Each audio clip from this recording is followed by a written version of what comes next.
just scored a field goal. We're going to be live for the Eagles versus the Vikings. Once that gets going, that's what we're going to be live for. Hope everybody's having a great evening. Let's see what kind of turnout we have, because this is our next opponent. The Philadelphia Eagles are our next opponent. So we get a little scouting in as we sit. The Tennessee Titans are playing the Buffalo Bills strong right now, though, and I'm not happy about it. Like, what's going on here?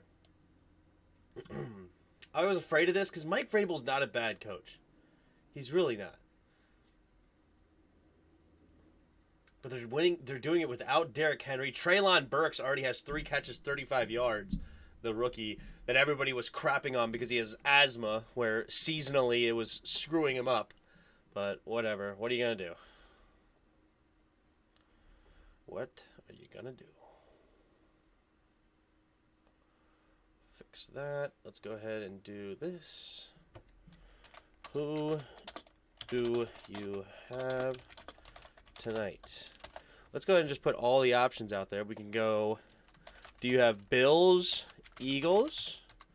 Do you have Titans, Eagles? Do you have Bills, Vikings? Vikings. Do you have Bills, Eagles? Ask the community. There you go. All right. What do you think about the new signing of Ridgeway? I see a lot of Cowboys fans are talking highly about him. The first thing I thought of when I heard that we're signing Ridgeway from the Cowboys was BC, Big Country, right? And I knew Big Country was talking this guy up as a 5th-round pick. I know this draft is pretty deep. And if it's so deep and you liked Ridgeway, why not just wait to get him instead of drafting Fedarian Mathis? But I digress.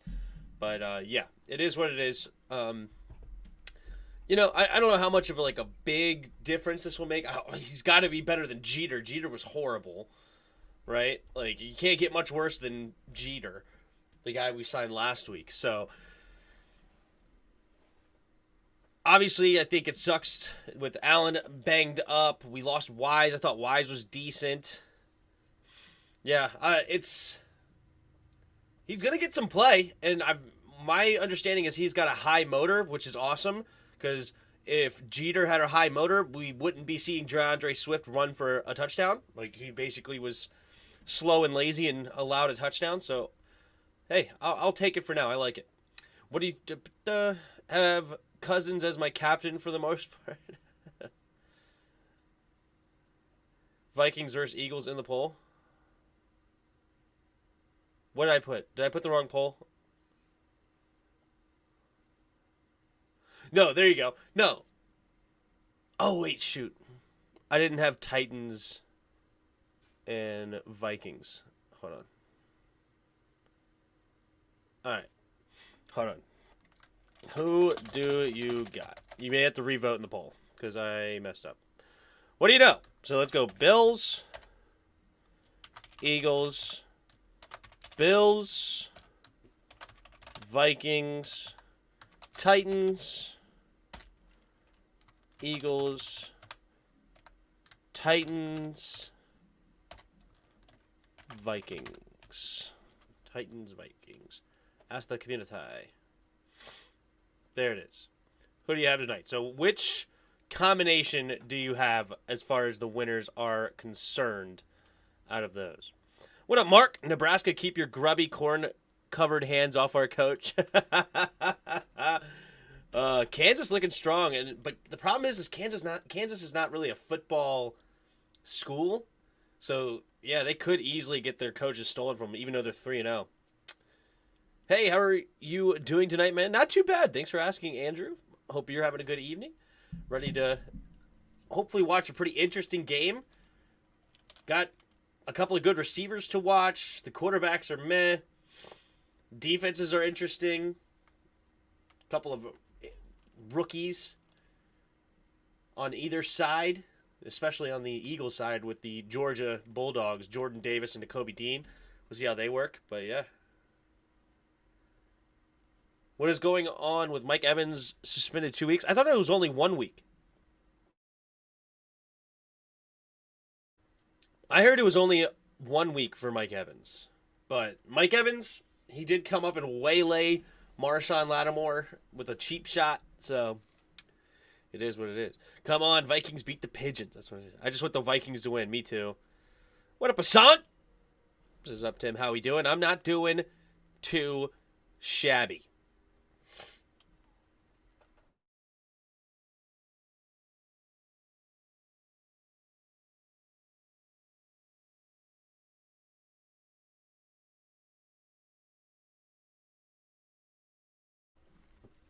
All right. So, just keeping tabs right now in the Buffalo game.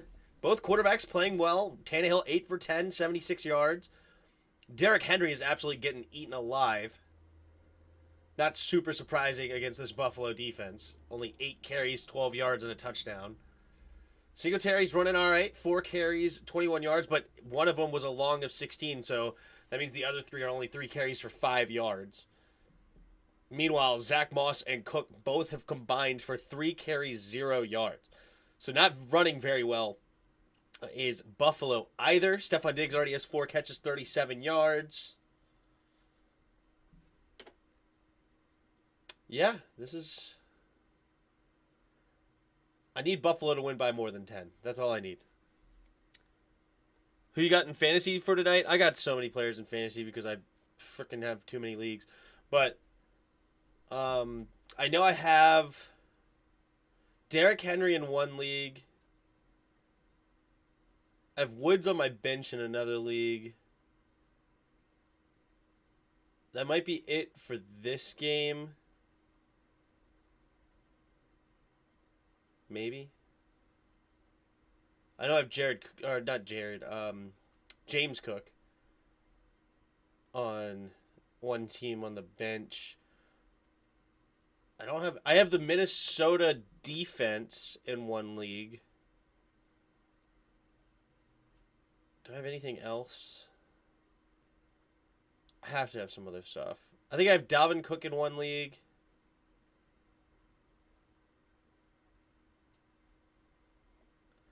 I might not have as much as I thought I did. I thought I had a bunch of different guys. But actually, I don't have that much playing tonight. Actually, I don't have that much. Offense is going to have to carry us this season. You ain't lying, man. Cheap shot. You protect your QB no matter what. Lattimore started all. Yeah, but it's unfortunately the guy who reacts that gets the big punishment, and he came running in. I don't hate what Mike Evans did. I agree with you. I actually thought that's exactly what happened. Lattimore was jawing with Leonard Fournette and Tom Brady. And so Mike Evans came and ended it, right? So I am not hating on Mike Evans completely, but it was a cheap shot. I mean, he was obviously Lattimore was not ready for Mike Evans to come up running from behind Tom Brady and just shoving him to the ground. So it was not like he was mano a mano ready to fight Mike Evans. He was looking at Leonard Fournette and just got waylaid from the side. So it was a cheap shot. But I understand why he did it. If the Eagles lose tonight, they are at the bottom of the East. No. The bottom of the East.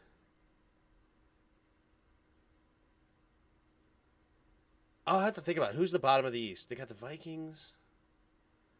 Yeah, I don't know who would be in the tiebreaker at the bottom of the East, but they would be tied for the bottom with a bunch of 1-1 teams. We're 1-1. Cowboys are 1-1. And Eagles would be 1-1. Giants are obviously 2-0. I have Josh Allen and A.J. Brown. Oh, couple of good players. Couple of good players you have. Good luck. The person I'm playing in fantasy had Tua on the bench, and that's the reason why I won this weekend. Yeah, but who could have really expected Tua to go off for 6 touchdowns and 465 yards or whatever it was? It depends on who their starting quarterback was, I guess, but I'm not shocked by that. They just need to put Lattimore and Evans in a boxing match. Yeah, that's probably a celebrity boxing match in like 5 to 10 years. What do you guys think? Is that something that you guys would want to see? I am not into the celebrity boxing matches. I have zero care in the world about it. But like I will never pay for a pay-per-view on that. I promise you that. But didn't Adrian Peterson and Le'Veon Bell fight? Did that already happen, or is that happening soon?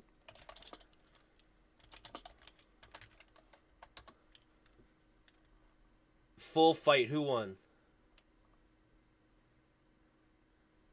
Le'Veon Bell TKO's AP.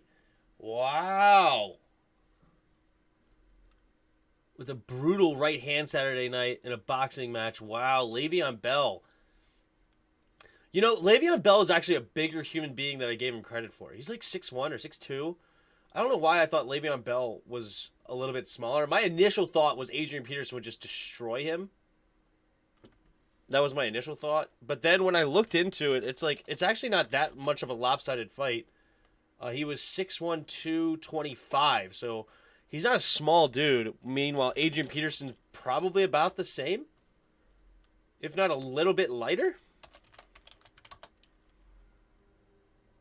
6'1", 220. Yeah, so pretty much the same. 6'1", 217 it says here. So a little bit lighter. So interesting that, you know, you just think of them as football players, and Adrian Peterson was obviously the way more, like, tougher football player, if you will. Not that Le'Veon was some weak sauce kind of guy, but he was more finesse, right? Patience behind the hole and then hit it and kind of make guys miss, where Adrian Peterson just wanted to run right through you. So I don't know exactly what happened in the boxing match, but Le'Veon won.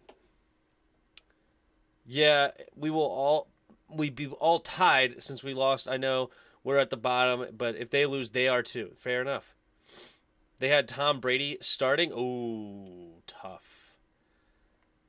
I agree. It's just a money grab. The celebrity boxing matches. Yeah, like I'm never paying for those. AP got knocked the heck out. Nice. Jairus! What up, Jairus? How you doing, man? He just disagrees. Of course. Of course he disagrees. We're just going to keep that up there for the rest of the show. Just to say Jairus disagrees.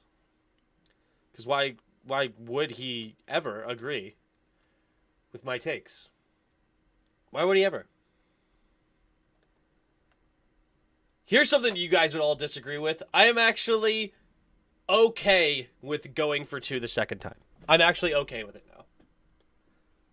With further understanding, the go for 2 does not bother me very much. It's not what I would have done in the moment, but I understand the mathematics behind it, and I am okay with the going for 2. I may make a video on that later. I thought about making a video before, but I was tired. So I had to get my nap in so I can do this stream for you guys tonight. Buffalo's knocking on the door of Tennessee. 2nd and 1 from the 4-yard line. Come on, Buffalo. Turn on the screws. Josh Allen is so good, man. If we fire Jack throughout the season, who would you replace him to the end of the season? That's a great question, because everybody's like, yeah, promote Chris Harris. It's like, have you seen the secondary? He's kind of in charge of that secondary. It's bad. So that's a great question. He may have to be the default guy, but I don't know how much that would change. I don't care. Whoever's going to be aggressive. So promote that D-line coach all the way. You already have Ryan Kerrigan who could step in as the D-line coach. Promote that Jeff Zigonina or whatever. Maybe he could bring in Warren Sapp again and have him as an assistant defensive coordinator, and they could work together, and maybe they'll bring out a lot more.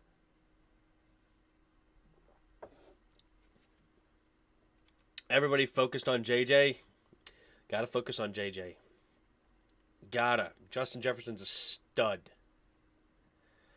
I'd rather just go for the extra point, and if it was to win the game, then I would go for 2. Yeah, see, the thing is that it allows you to go for 2 the second time to tie it. If you go for it the other time, you only have 1 opportunity to go for 2. So it actually does make sense, but it's obviously riskier because the worst case scenario happened in that game, right? You didn't get the 2-point conversion, you allowed a touchdown, then you got the touchdown and missed the PAT. It was like the whole thing was horrible, so it's tough. I would replace him with Greg Williams for the season, yeah. And here we go, we're about to get kickoff.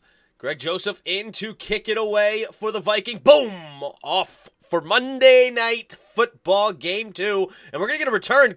It bounces at the 13-yard line, and great coverage by the Minnesota Vikings. I think that's Rager, who returns it only to about the 17-yard line. And it looked like a high-flying kick that bounced right there at the 13 or so yard line.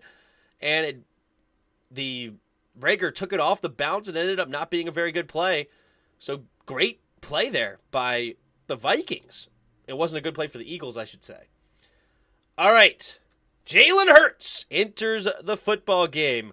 Obviously, the Eagles' run game just destroyed Detroit last week. And A.J. Brown caught a lot through the air, but that's pretty much it.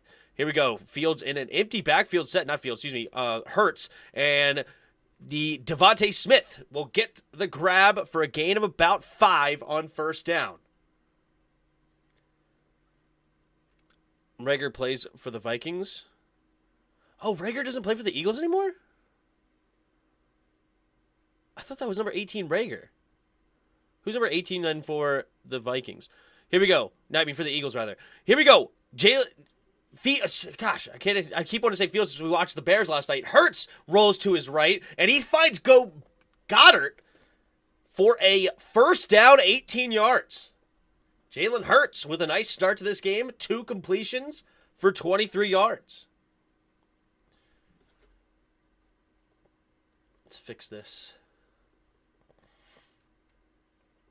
What is going on? What is going on here? All right, here we go. Hurts takes a snap, handoff to left side to Sanders, and Sanders breaks through the line, and he will dive ahead for a gain of 12. And there's that great Eagles running attack.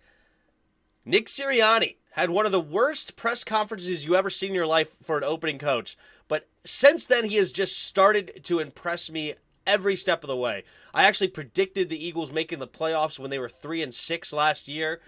And they're just impressive. I have them winning the division this year. Here's a run to the right for Miles Sanders. And Sanders will only get a gain of 1 on first down. So it'll bring up 2nd and 9 here early in the first quarter. But yeah, who is number...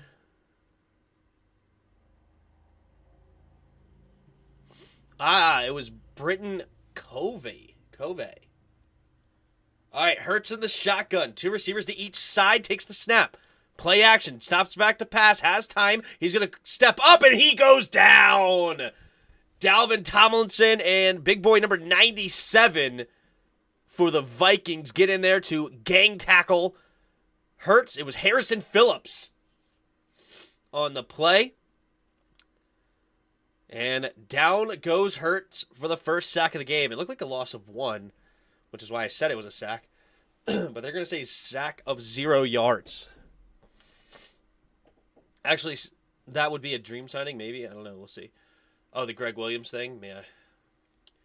Here we go. Hurts in the shotgun. Takes a snap. Drops back to pass. Here comes the screen. And they get it to a wide open Kenneth Gainwell. And he has plenty of room to run. Making guys miss. Still going. And he gets tripped up. Oh, man. Flag on the play, though. It was definitely a weird situation. Slow developing play. They waited too long to throw the screen pass, and it was illegal men downfield. And, yeah, tough one there. Tough break for the Eagles. That'll push them back 5 yards. They will replay the down, though. Stephon Diggs scores a touchdown for the Buffalo Bills. Buffalo takes the lead by 9, pending an extra point. with 1 minute to go in the first half. All right, 3rd and 13 now for the Eagles. Hurts is going to be in the shotgun for this one. 2 receivers to each side. Gainwell, the running back in the backfield. Smith goes in motion. Stays on the right side, though. Takes the snap. Drops back to pass. Good protection. Hurts has plenty of time. Throwing it over the middle. Has his man caught! And it is A.J. Brown. The man they traded for the first round pick. And they got a dude that they paid $25 million. He had an incredible game last week and sits inside the zone. And number 3, you gotta go play, man. You gotta go play some defense, dude. You can't just let him sit there. Hurts is gonna keep it on the play action, and good tackle. He looked like he was gonna have a huge play opportunity, but instead the linebacker comes up and makes a play. It was, I think, Kendricks that came up and made the play. Stopped a big play potential. So 2nd and 6 now. The Eagles are humming right now. Hurts 3 for 3, 42 yards. There's Shane Steichen, second season as the offensive coordinator, I believe they said. Or maybe not. Maybe it was defensive coordinator. Hurts handing it off to the left side and running pretty well, up to a gain of about 4. It's Scott. What's his name? Barton Scott or Baron Scott? Boston Scott, that's what it is. Boston Scott. And it should bring up 3rd and a long 2. All right, 10 minutes to go here in the first quarter. This is the opening drive. Eagles have held it for a while. Takes a snap. Handoff. No, play action. Pumping, and finally throws it underneath, and it'll be caught for a first down.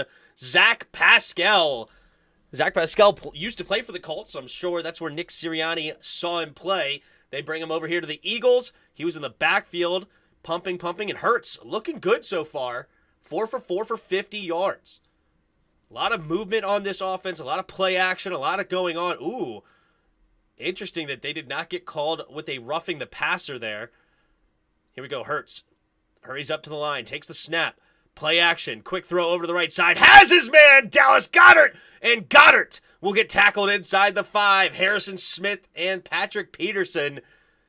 An old duo there. Not old duo as far as playing for a long time together, but they're just guys that are a little bit past their prime here in Minnesota. Make the tackle. It's going to be 1st and goal here, and they go no-huddle offense. Hurts in the shotgun.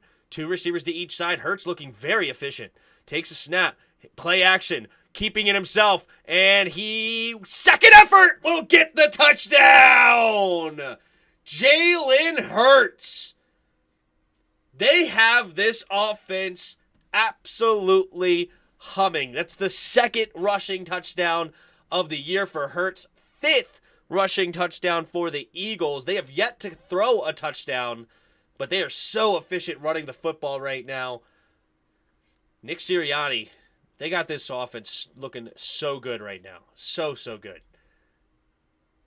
Offensive line doing a good job on protection. And number 58 for the Vikings, who was that? Jordan Hicks. I mean, he had an opportunity to stop him for no touchdown, but the second effort by Hurts gets it in. Jake Elliott with the PAT. There is a flag on the play. Looks like a delay of game. Interesting. A delay of game for the Eagles on a PAT. That's pretty rare to see, but that'll move them back 5 yards. Hold on.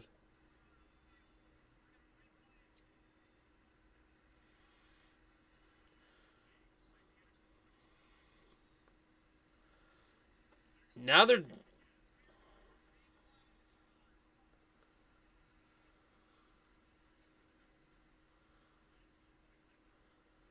That is weird. So I guess somebody ran on the field, so they get rid of the delay of game call. And they canceled the PAT, so they're going to make them kick it again. So here's Elliott. So I think it's still going to be a 33-yard attempt or whatever the PATs are these days.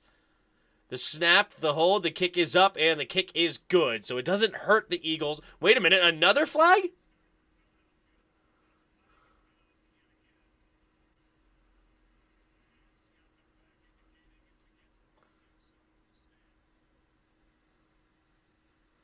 So this one looks like it's going to be against the Vikings. Offsides. Defense number 7. So offsides. So this one should be enforced on the kickoff. Eagles kicking off to the Vikings, of course. Well, there you go. Roger Smith, yeah, we got no shot at beating the Eagles. It's a wrap. May as well say 1-2 right now. The Eagles' offense, they got this offense humming, man. Hurts looking extremely efficient. I mean, he's doing even like off schedule, that was good. He hit, I think it was Goddard on his second catch of the game that was perfect. I mean, he took it off snap, pre-read where the defense was going to be, threw him open. Hurts looking really strong today. Really, really strong.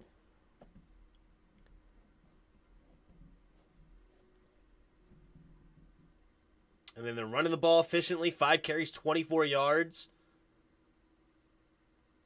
Their worst run of the day has been 3 yards. So, not a bad start if you are a fan of the Philadelphia Eagles. And I don't know exactly. Well, there was one play. The 3rd and 13 was not good for the Eagles. That was not good. Or it was not good for the Vikings, rather.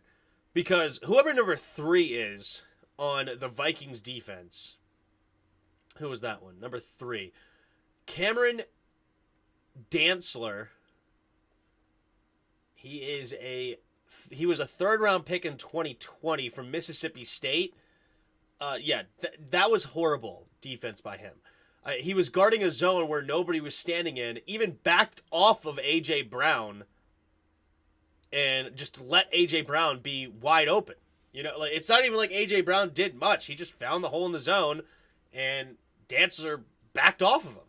So, if they fix that, that would have prevented a first down, of course, and either held him to a field goal or, I don't know if it was even an in-field goal range. It would have been close. I think it would have been a long field goal. And that could have made a big difference here. Excuse me. Instead, that's completed, and it's a 7-0 lead. So again, the little eye says we're in trouble. Yeah, Dancer's not a good corner. He didn't look good on that one. I think we should let the game develop too early to praise them. Sorry, got the coughs all of a sudden. But anyway, no, I thought the first drive was great, and they scored 38 points last week. So their offense clearly knows what they're doing. And they were great last year in the run game. They had the number 1 run game last year as well. So great job. I'm going to praise them where they deserve praise. But obviously, yes, there's plenty of time left for the Vikings to get going. When they have number 18 on the field, yeah, anything's possible. Here comes Kirk Cousins, Captain Kirk, coming onto the field for the first time tonight, and it's after the touchback, so it'll be on his own 25-yard line.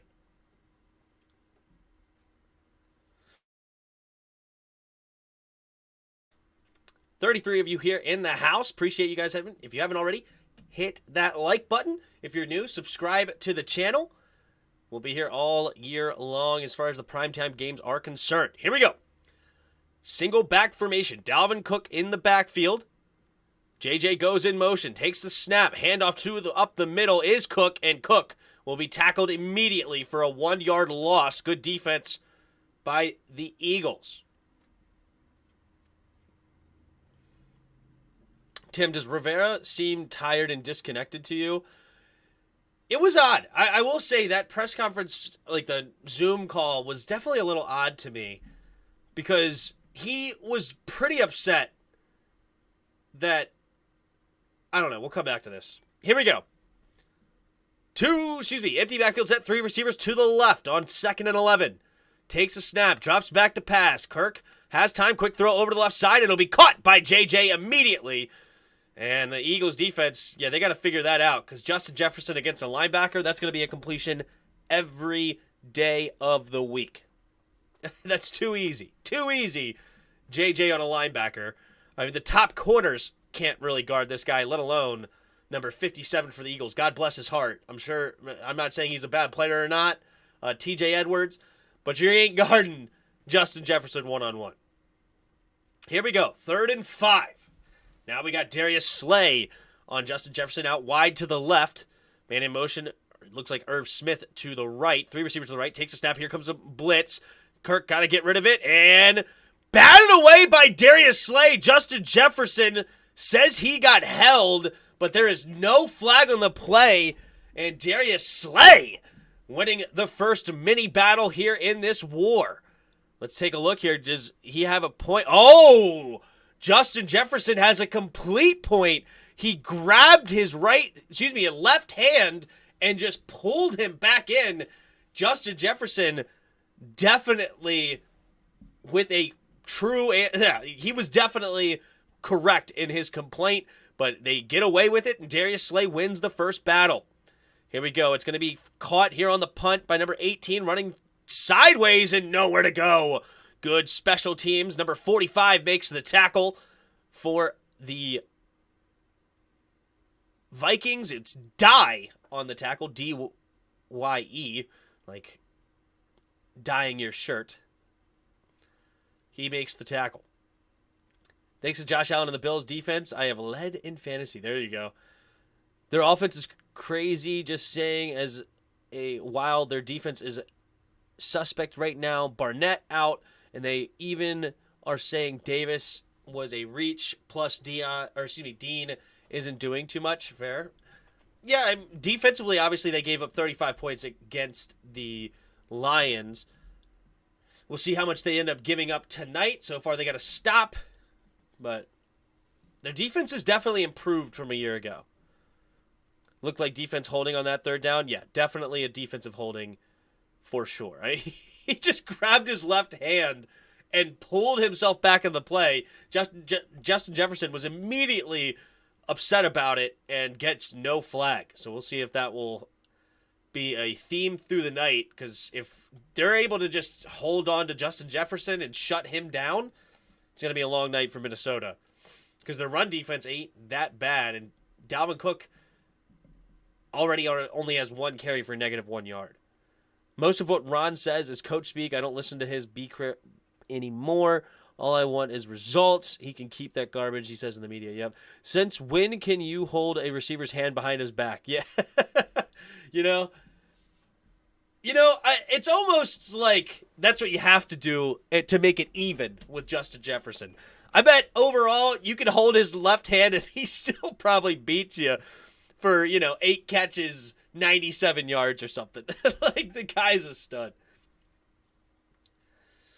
But as far as Ron Rivera's press conference today, I thought it was pretty odd. Because he's just ready to point fingers to all the players. Granted, he didn't name anybody, but he basically was like, yeah, scheme's not a problem at all. Players are the problem. And yeah, it's not a... I did not like the aura of the press conference. It sounded like a coach that's kind of near the end. Like, dude, you are the GM. You brought these players in. You knew that Jamin Davis and Cole Holcomb sucked. We saw that last year. They got destroyed in coverage. You knew William Jackson got destroyed in coverage. You knew Kendall Fuller got destroyed in coverage. You knew all of these things. And now to act like it's a huge surprise, I thought that was very odd. But here we go. Hurts on the second drive. They ended it with a touchdown on the first. Let's see if they can repeat. In the pistol. Takes the snap. Play action. Setting up the screen to the left. Caught by A.J. Brown. And A.J. Brown has room to run. And he'll get tackled for a gain of about 8 or 9. There is a flag on the play, though. Not sure where it is in the area of. Let's take a look here. Oh, my goodness. Ineligible receiver downfield. Again, it's going to push them back 5 yards. Jalen Hurts is taking too long to throw these screen passes. I think that's what it is. Because the screen passes need to be out quick so that the offensive line can get out there. So I'm not sure if it was a good call. Maybe it was just a bad call. I didn't see him specifically. They called it on number 69, Landon Dickerson, former second-round pick out of Bama. But here we go. Hurts now, 1st and 15 at their own 18. 2 receivers to each side. Fumble, but he picks it up immediately as the running back. Looks like it was a bad handle of the snap out of the shotgun. So it looked like when I was on Hurts, he said, tapped his chest saying, yo, my fault. Let's take a look here. Does he just drop it? Yes, he does. He just completely drops it. Sanders just has to pick it up and do with it what he could, but he immediately gets hit. So 2nd and 18 now for the Eagles. 6.5 minutes to go here in the first quarter. 2 receivers to each side. Takes the snap, drops back to pass. Steps up into the pocket, has protection, rolling to his right. Floats it to the first down line, and it's going to be close. Kez Watkins gets a nice play, and Hurts buying time with his legs and then finding somebody finally open downfield. Looks like off the snap, the Vikings are playing pretty reasonable coverage, but they're allowing guys to get open late. Ooh, Patrick Peterson just completely got turned around on that one. Good tackle coming up by the safety, but yeah, Patrick Peterson not looking like his prime self on that one. Under 6 minutes to play here in the first quarter, 3rd and 2. Eagles deep in at their own 31. Takes a snap. Handoff. No, play action. Rolling to his right. Has his man quickly open, but there is a flag on the play. And this might be a push-off. Yes, it's going to be a push-off on Dallas Goedert.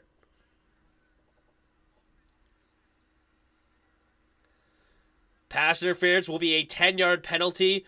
And Devontae Smith not happy about it. Oh, they're going to call it on Devontae Smith. A pick play here. Let's take a look. Does he get a pick? Oh, yeah, that's textbook. That's textbook pick. He just came up and tapped him with his arm. He tried to olay him, but he kind of held him, which slowed down enough. Yeah, that's textbook right there. Here we go. 3rd and 12 for the Eagles. 2 receivers to each side. Hurts in the shotgun at their own 21-yard line. They've been great on these 3rd and long so far. Let's see if they can do it again. Takes the snap. Only a 4-man rush. Steps up into the pocket. Trying to avoid the rush, and down goes Hurts. Good rush there this time by number 98, coming all the way around the pocket. Hurts tried to do his standard flush out to the right side. He's been doing it all game. This time, number 98 was all over it. Troy Stumman says makeup call.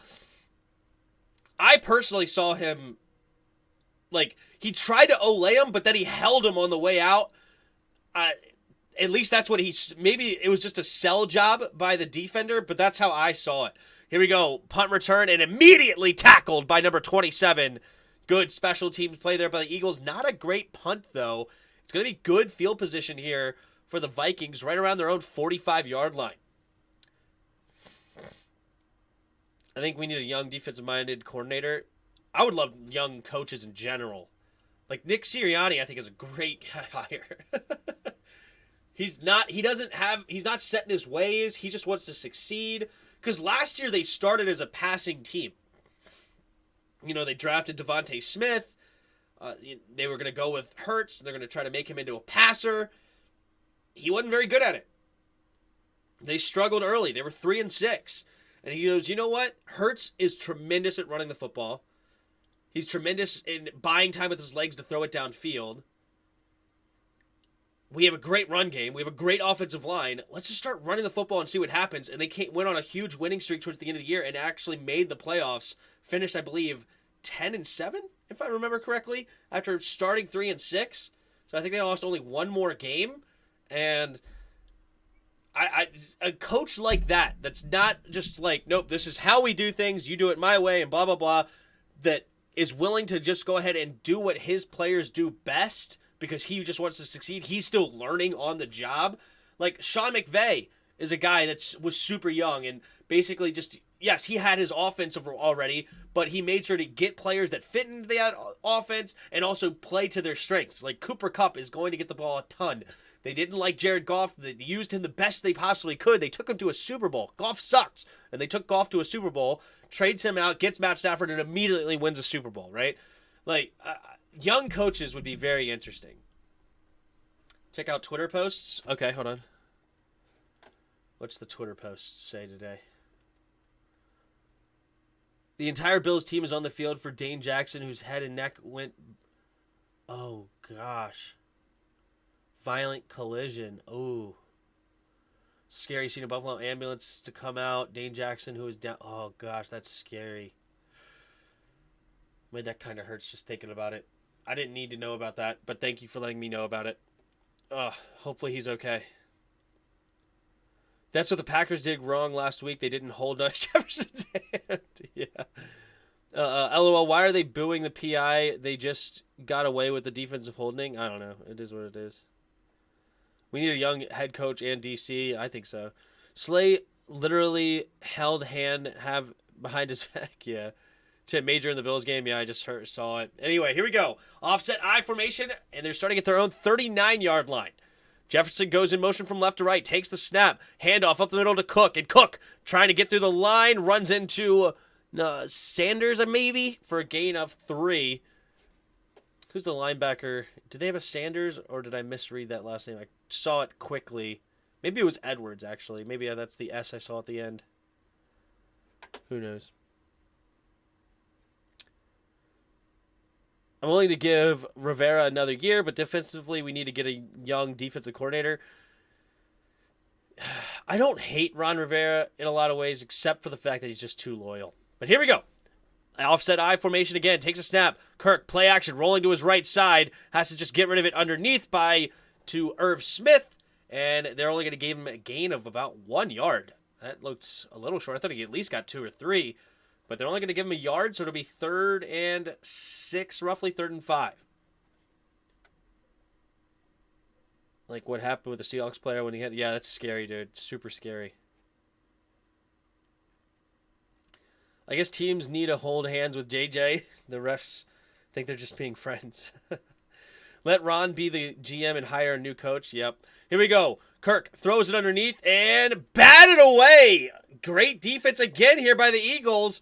And that'll bring up 4th and 5. This one's number 24, knocking it away from Irv Smith Jr.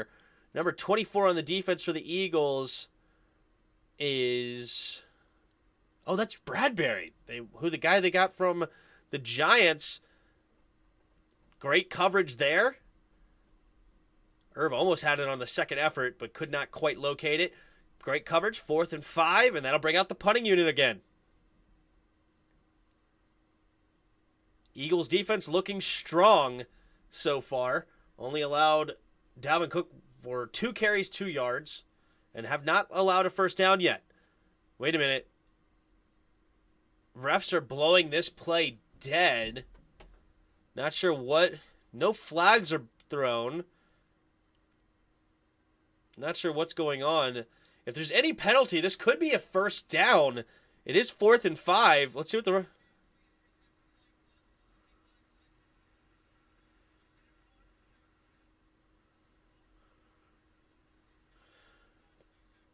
delay a game,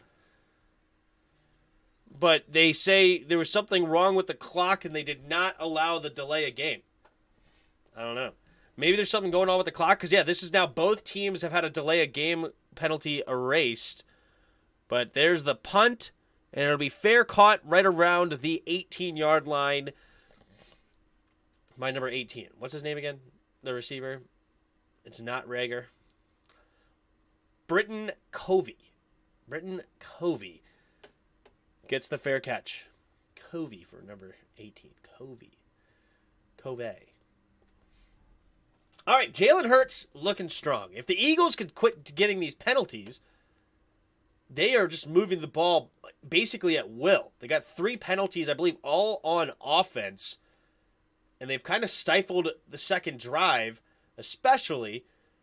But they even tried to do damage on the first drive, but it did not end up causing them too much because they ended up getting a touchdown anyway. But so far, Eagles' offense is humming. They're looking really strong on offense.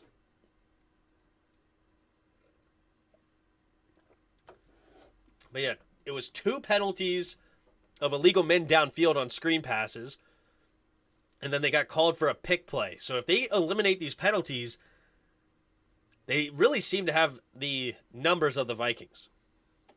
This crew loves to throw flags. I guess so. We're only in the first quarter. We have 4 flags on the game, plus a couple of the delay of games that got thrown that were in a weird way. I don't know. Weird game so far. Anyway, 45 of you in the house. Appreciate you guys all being here. If you haven't already, hit that like button. We got 46 of you here, only 10 likes. Do you guys not like me? I'm offended. Not really. Just hit the like button, please, so we can grow. And if you are new, subscribe to the channel. Let's take a look here at the poll that we put out. So 59% of you, out of the 37 votes, thank you all who have voted, are picking the Bills and Vikings to win tonight. Let's take a look here at the Bills-Titans game. They're at halftime, and it's 17-7 still with Bills on top. Not sure who got the ball first. Let's take a look. Buffalo got the ball first, so the Titans will get the ball coming out of halftime.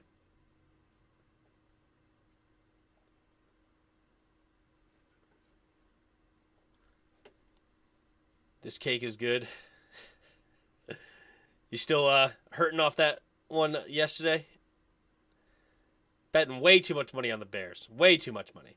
They shouldn't be called refs. They should just tell them to wear yellow and call them flag boys. All right, here we go. Hurts under center. 1st and 10 at their own 18-yard line.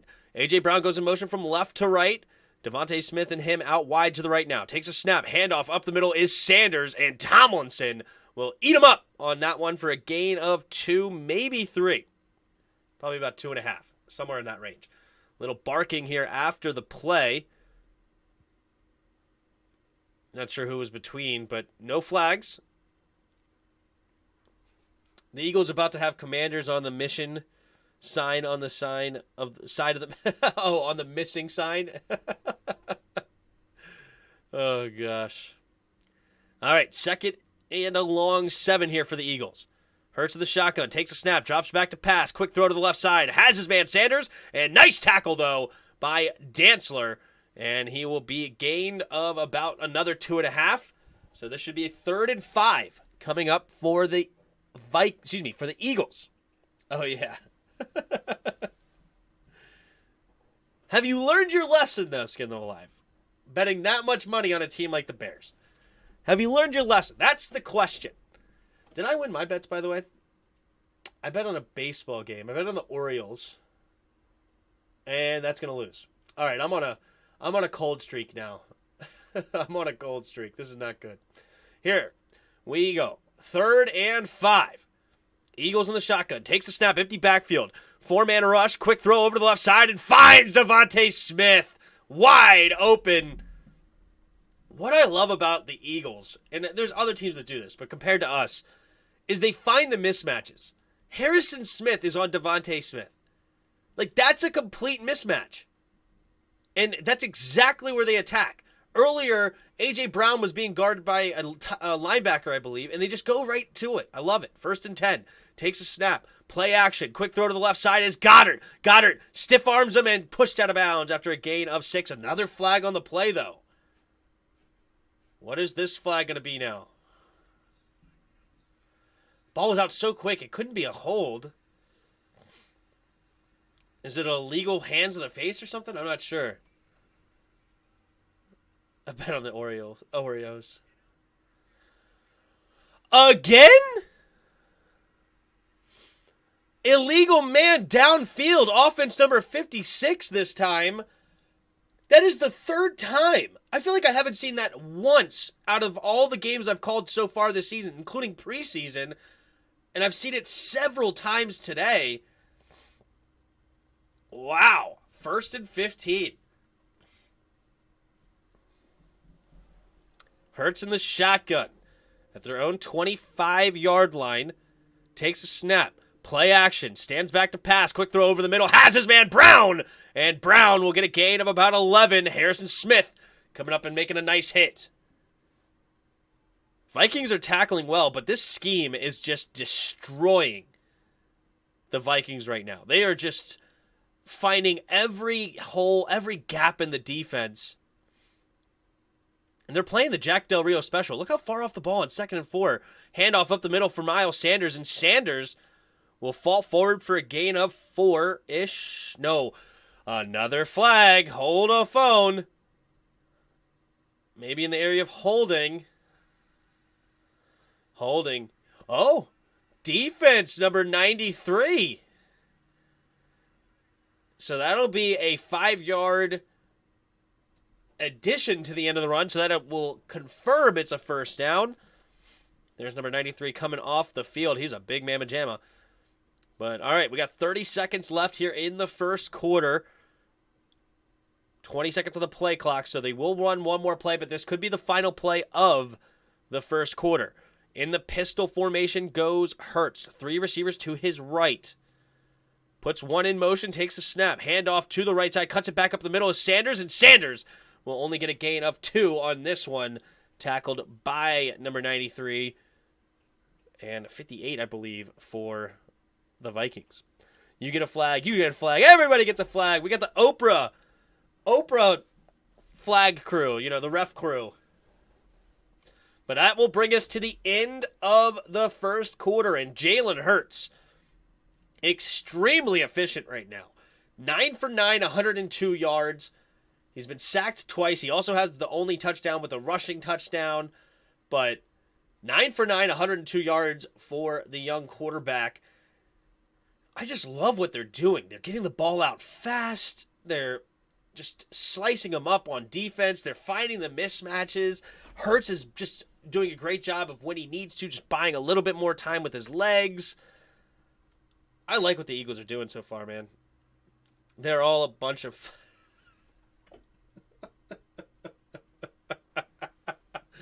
All right, Bod, you're in timeout. Just kidding. I'm not putting you in timeout, but that one is funny.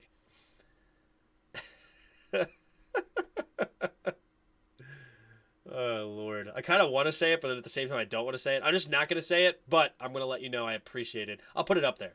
You could read it. You could read it if you'd like. Because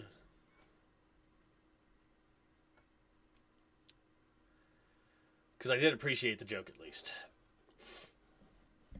All right, so the end of the first quarter. The Vikings have no offense so far. It's all Eagles. What is the time of possession? Without looking at it, I would say the Eagles had at least 10 minutes of this first quarter. At least 10 minutes. 12 minutes to 3 minutes of time of possession. Oh, my Lord. Wow. 12 to 3. How did I undersell it? I guess 10 to 5, and I'm not even close. It's 12 to 3. Yikes. What's going on here in the... Did we just get a turnover or something? No, a punt. Come on, Buffalo. Pour it on, baby. Pour it on. I did bet some money on Buffalo to win. So that'll save me from the Orioles disaster. But whatever. Vikings will get an interception. I'm calling it right now. Ooh, we'll see. I don't know. Okay. That is a bold call. Let's put it a bold call because Hurts is looking so strong right now. So strong. Am I falling behind or something? Do I have to fast forward? All right, here we go. Hurts in the shotgun. 3 receivers bunched to the left. Takes a snap. Play action. Drops back to pass again. Looking to going deep. Wide open is Kez Watkins. Oh, my goodness. There's the swagger. That's the first touchdown pass of the season for the Eagles, and it comes on a 53-yard bomb to Kez Watkins. Not sure if he hit him with the double move or not, but gosh. The play action clearly got somebody looking way too much into the backfield. Let's take a look. I guess they were running a cover 2 here. Yep, a deep cover 2, and number 24 bit on the out route for some reason, just completely vacating his zone. I mean, that's just... did the Vikings...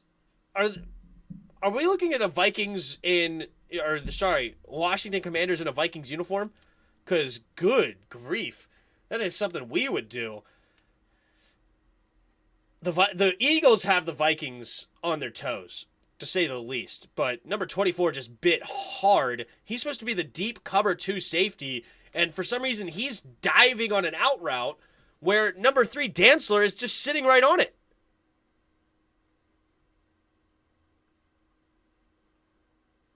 Jeez, that's horrible.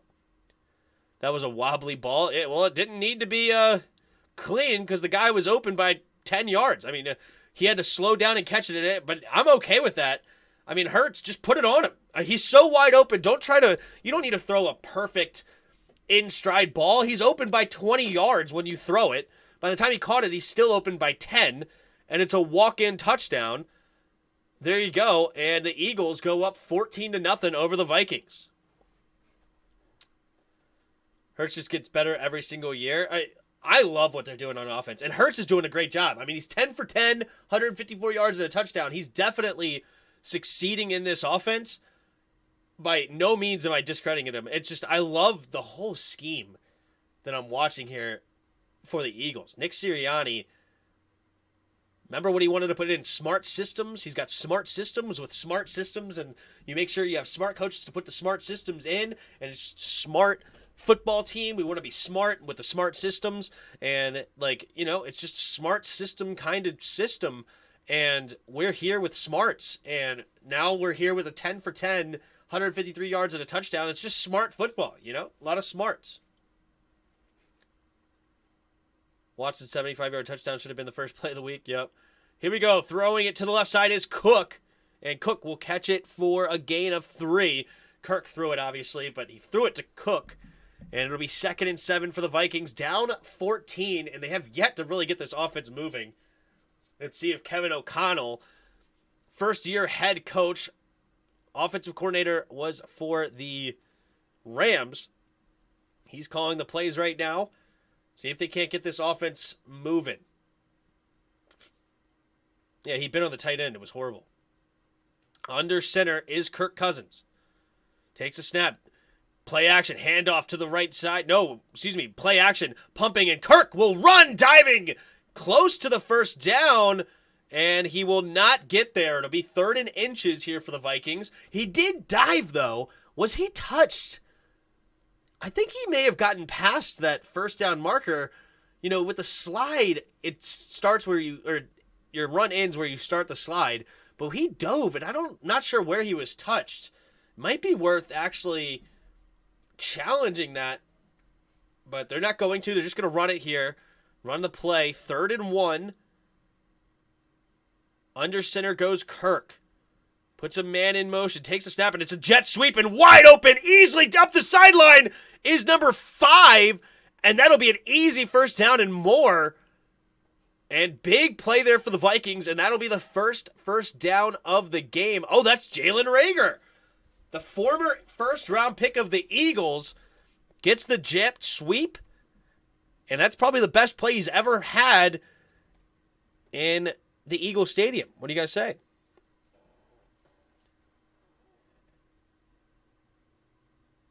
Yes, I remember the Monday Night Massacre. I was at that game against the Steelers you're talking about. Takes a snap, drops back, looking to throw, and caught by Jefferson. You know what?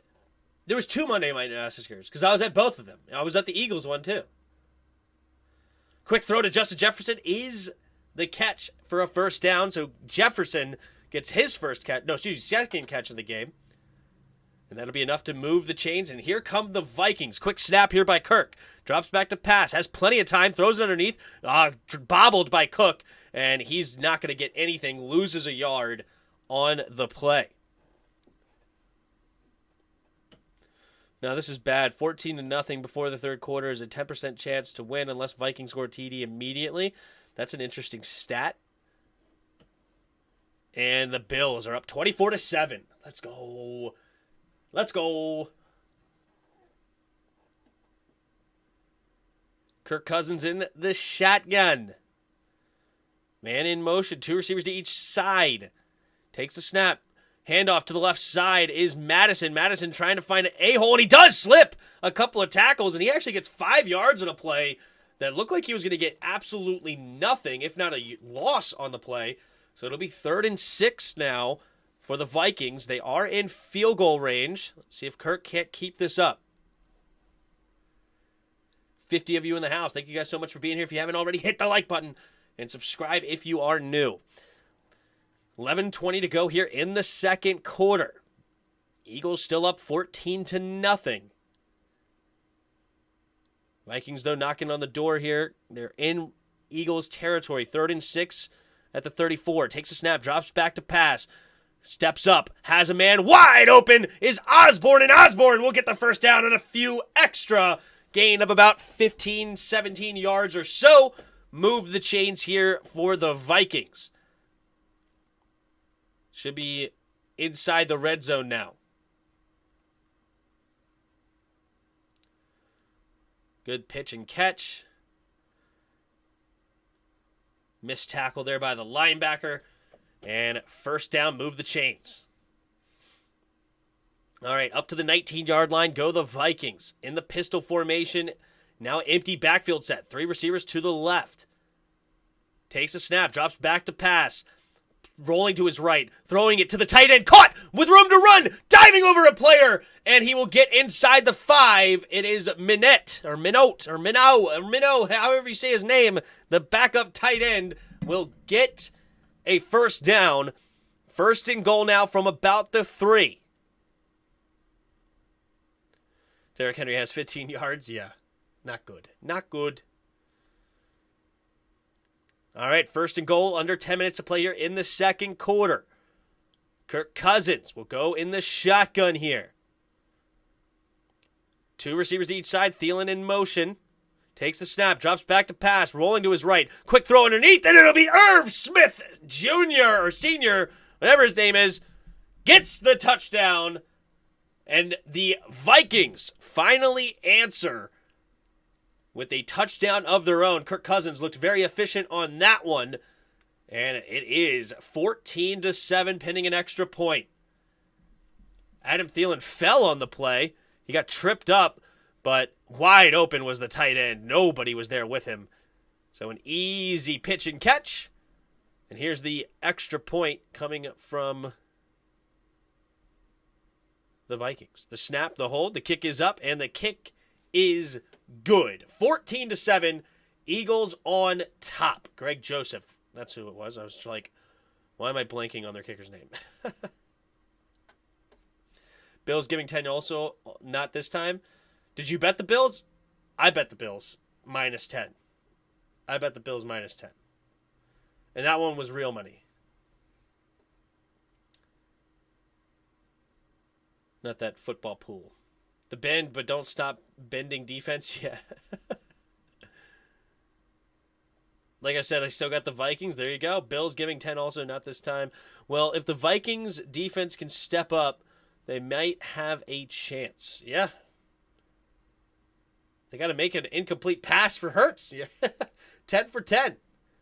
He's looking like Geno out here.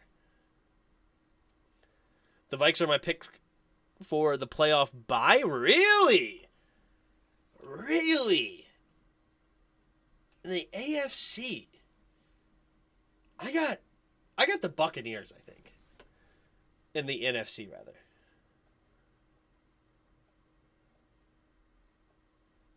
I got the Buccaneers.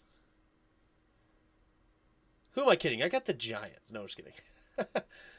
I think it's going to be the Buccaneers or the Rams. Could be the Vikings, though. The Vikings are not a bad team. I have them winning their division. I have the Vikings winning the division. I have the Eagles winning the division. I have the Bucs winning the division. And I have the Rams winning their division. So out of those 4, one of them are obviously going to have the bye. I'm going to give it to... I'm going to give it to the Bucs. But if it's not them, it's the Rams.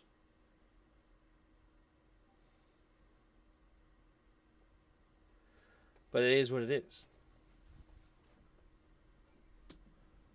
I'm still comfortable with our offense scoring on the Eagles, too. Fair. San Fran is my other solid pick now. that Jimmy G is back in charge. Ooh, you like San Fran now that Jimmy G's back in charge. Interesting. And Trash Can Del Rio. Our offense is not the problem at all. Yup. Yeah, we're going to win games because of our offense. I hope so. We've already won one game. We'll see if we can't beat the Eagles next week. But for now, the Eagles have a 7-point lead over the Vikings. And here's Greg Joseph for the kickoff. There's the kick. And we're going to get a return here. High flying kick caught around the 7. And again, good protection here. And he's going to run backwards to the 16-yard line as Kez Watkins and the Vikings doing a great job. Great job on just stuffing this Eagles kickoff return. We have two offenses. Well, our defense is offensive to me. Too funny.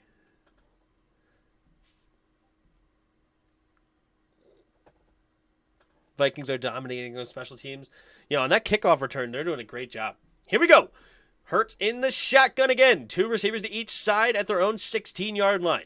Takes the snap. Play action. He's going to keep it himself running to the left and nowhere to go. Nice tackle by Dantzler. Nice form tackle, and it'll be a gain of nothing on the play, 2nd and 10.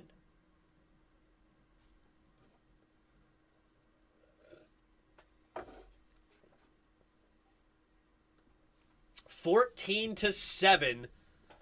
Eagles have the lead and the ball. 9 minutes to go here in the second quarter.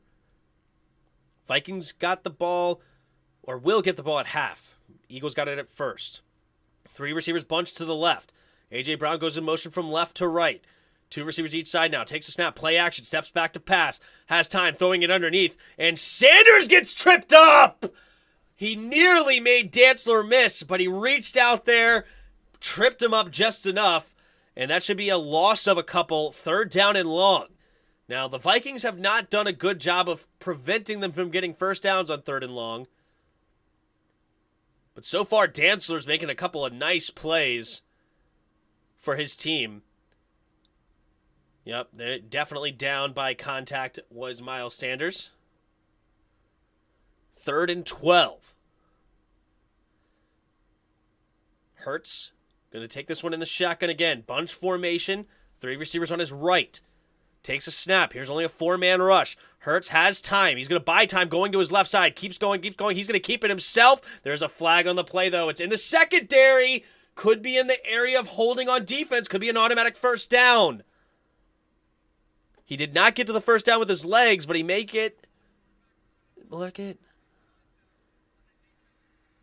Illegal contact on Dantzler. So after a couple of great tackles, Dantzler gives up the first down with illegal contact. So automatic first down for the Eagles. Let's take a look here. Yeah, that's what happens when you play so far off the frickin' ball and you just hit him 7 yards downfield. You try to reroute. Like, stop playing off the ball so much. Why are they running the Jack Del Rio defense and they're wondering why they're stinking it up on D? Here we go. Hurts in the shotgun. A.J. Brown going in motion from left to right. 2 tight ends on the left. Takes the snap. Handoff. And he's tackled immediately by number 91. Coming up and making the tackle for loss. It is Jones, the third, on the play. Unless it was Jones the second. Jones the third, I think. Patrick Jones the second. Never mind. Another behind-the-sticks moment for the Eagles. 2nd and 12, but they've just getting out of them every single time. Here we go. Hurts in the shotgun. 2 receivers to each side. Hurts takes the snap, drops back to pass, scanning the field, throwing it to the left side, and this one's going to be incomplete. Dantzler with another great play. Since that mistake earlier that I called him out, Dantzler has looked incredible, and now it's 3rd and 12 again. These officials are horrible. Makes some games unwatchable. I mean, I thought that was a good call because it was just stupid defense. You can't play 8 yards off the ball and then jam 7 yards downfield. It's illegal contact after 5 yards. It's just a bad coaching. You shouldn't be putting them that far off the ball. But here we go, 3rd and 12. And they're off the ball that far again. And if you better not reroute, 3 receivers bunch to the left. Hurts takes the snap, drops back to pass. Steps up into the pocket, quick throw to the left side, has a man Pascal, and Pascal will not get to the first down. And it'll be about 4th and 6.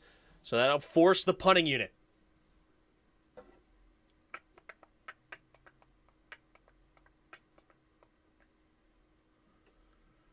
All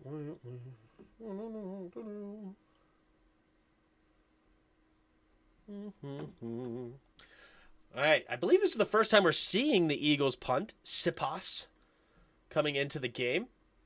And there's the kick. And it's a high flying kick. It'll be fair caught at about the 27-ish yard line. Rager was the return man. We got 6:20 to go here in the second quarter. Vikings looking to try to tie it up.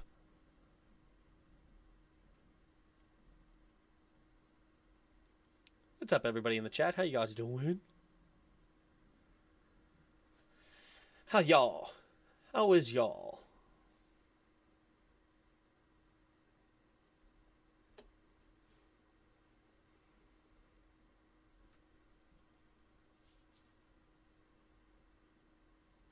The Titans are going to be so trash this year. Well, they're going against the Bills, and I understand they got upset by the Giants. We'll see how it really pans out, but the Bills are the best team in football, and it's not close. They're so good. Got to admit, they're running Jack's system well. I mean, you've allowed Jalen Hurts 12 for 13, 157 yards and a touchdown.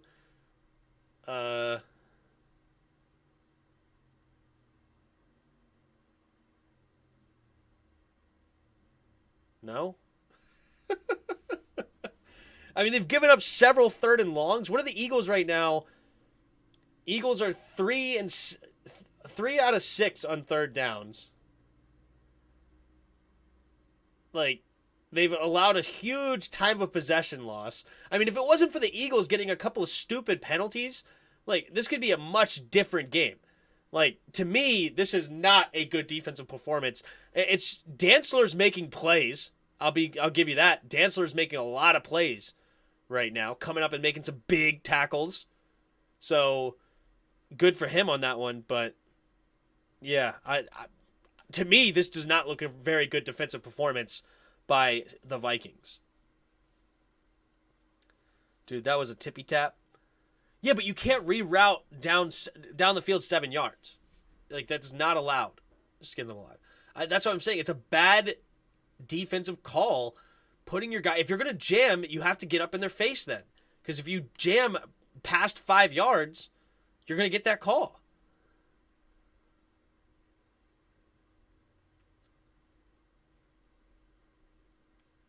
I noticed a lot of these D coordinators running the soft shell coverage a lot, except most do it better than Del Rio. Yeah. But I just... It's really a couple of penalties that have screwed the Eagles, honestly, in my opinion. But, I mean, it's also probably fair that the personnel is running zone better. That's true, too. Here we go. Kirk in the shotgun. Takes a snap. Quick throw to the left side. Has his man, Justin Jefferson, for a gain of about 7-ish yards on the play. 2nd and 3 coming up for the Vikings. 6 minutes to play in the second quarter. Uh-oh. We're looking at a punt here from the Buffalo. Did we get a... Oh, it's a bad catch, and Buffalo gets it back. Wow. Big play there for Buffalo. We do have also a run play for Dalvin Cook. He's going to get a couple extra yards, but it'll be 3rd down and 1 or so. Del Rio wants to play 10 yards off the ball. He likes it when his corners get cooked. Yeah. Well, that's another thing, too, is we play off the ball and we still get cooked. And that's what they did, too. It's not good. Oh, I'm seeing connection is unstable. Are you guys your Wi-Fi? Wait, I don't have Wi-Fi. I'm hard connected in. Can you guys hear me okay? Hopefully you guys can hear me okay. Here we go. 3 receivers to the left. Takes a snap. Drops back to pass. Quick throw. And it's batted away by number 57. And that'll bring up 4th and 2. Big defensive stop there for the Eagles.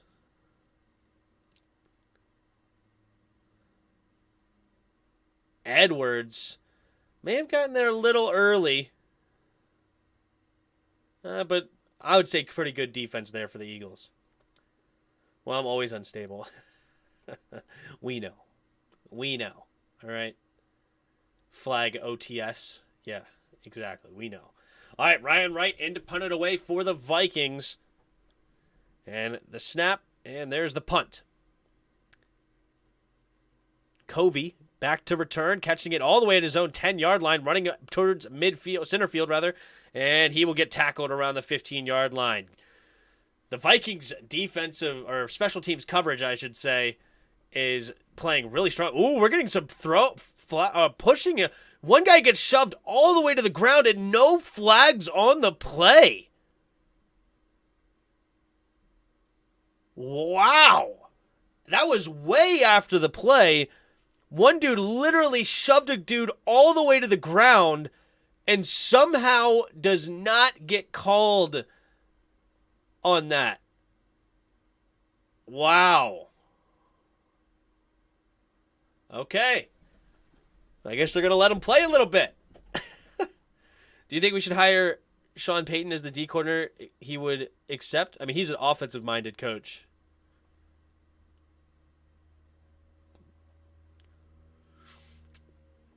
I'd rather not be like the Patriots and hire defensive-minded coaches to coach the other side. But I mean, Sean Payton, even as an offensive coach, would probably be better than Jack Del Rio, but he's an offensive-minded coach.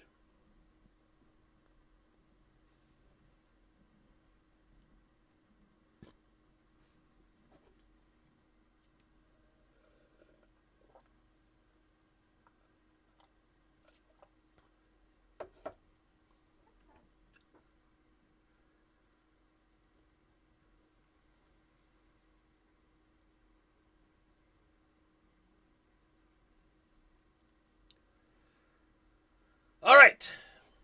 So we got 5 minutes to go here in the second quarter. Eagles up 14-7. And the Eagles are getting the ball back. Jalen Hurts has looked great tonight. 12 for 13, 157 yards and a touchdown, including a bomb to Kez Watkins. And he's been extremely efficient, obviously. He also has 5 carries, 15 yards, and a touchdown. Very efficient day in the first half. And they're going to have the ball and a chance to extend their lead, I should say. Yeah, I don't know. Hire Flores as their DC. I don't know if he leaves Pittsburgh, but yeah, obviously Flores is a great DC.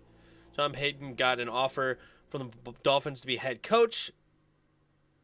And turned it down. What makes you think he'll be a DC? Yeah, I don't think so. All I'm going to say is it hurts real bad. Yeah, the Vikings defense is hurting because they're playing the Jack Del Rio special. All right, then dang, get it's Greg already, bro. It's all good, Abdullah. All right. Jalen Hurts in the shotgun. Empty backfield set here with 3 receivers to the right. Vikings playing super far off the ball, too. Takes the snap. Drops back to pass. Quick throw over the middle. And there's Devontae Smith. What do you know? Devontae Smith slips a tackle. I mean, you're playing that far off the ball. You're putting linebackers on their best receivers. And you're wondering why you're getting sliced and diced. It's just terrible. I mean, number 96, wait a minute. Is that a defensive end guarding? They literally had a defensive end over top of Devontae Smith. I'm done. 3 receivers to the left. Hurts over in the shotgun. Super far off the ball again. Hurts takes the snap, drops back to pass. Hurts scans the field, throwing it over the middle. Wide open is Devontae Smith. This defense, who thinks this defense is playing well? This is garbage, dude. This is, what in the world is going on? I don't know why defensive coordinators play like this. Are they trying to get scored on? 4 minutes to go. Hurts in the shotgun. 2 receivers to each side. Takes the snap. Drops back to pass. Hurts going deep and cannot connect with A.J. Brown. It'll bring up 2nd and 10. Dantzler on the coverage, and he did a good job.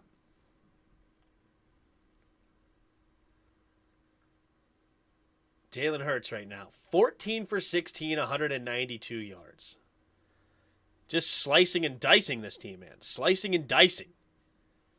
3:53 to go here in the second quarter. Hurts in the shotgun.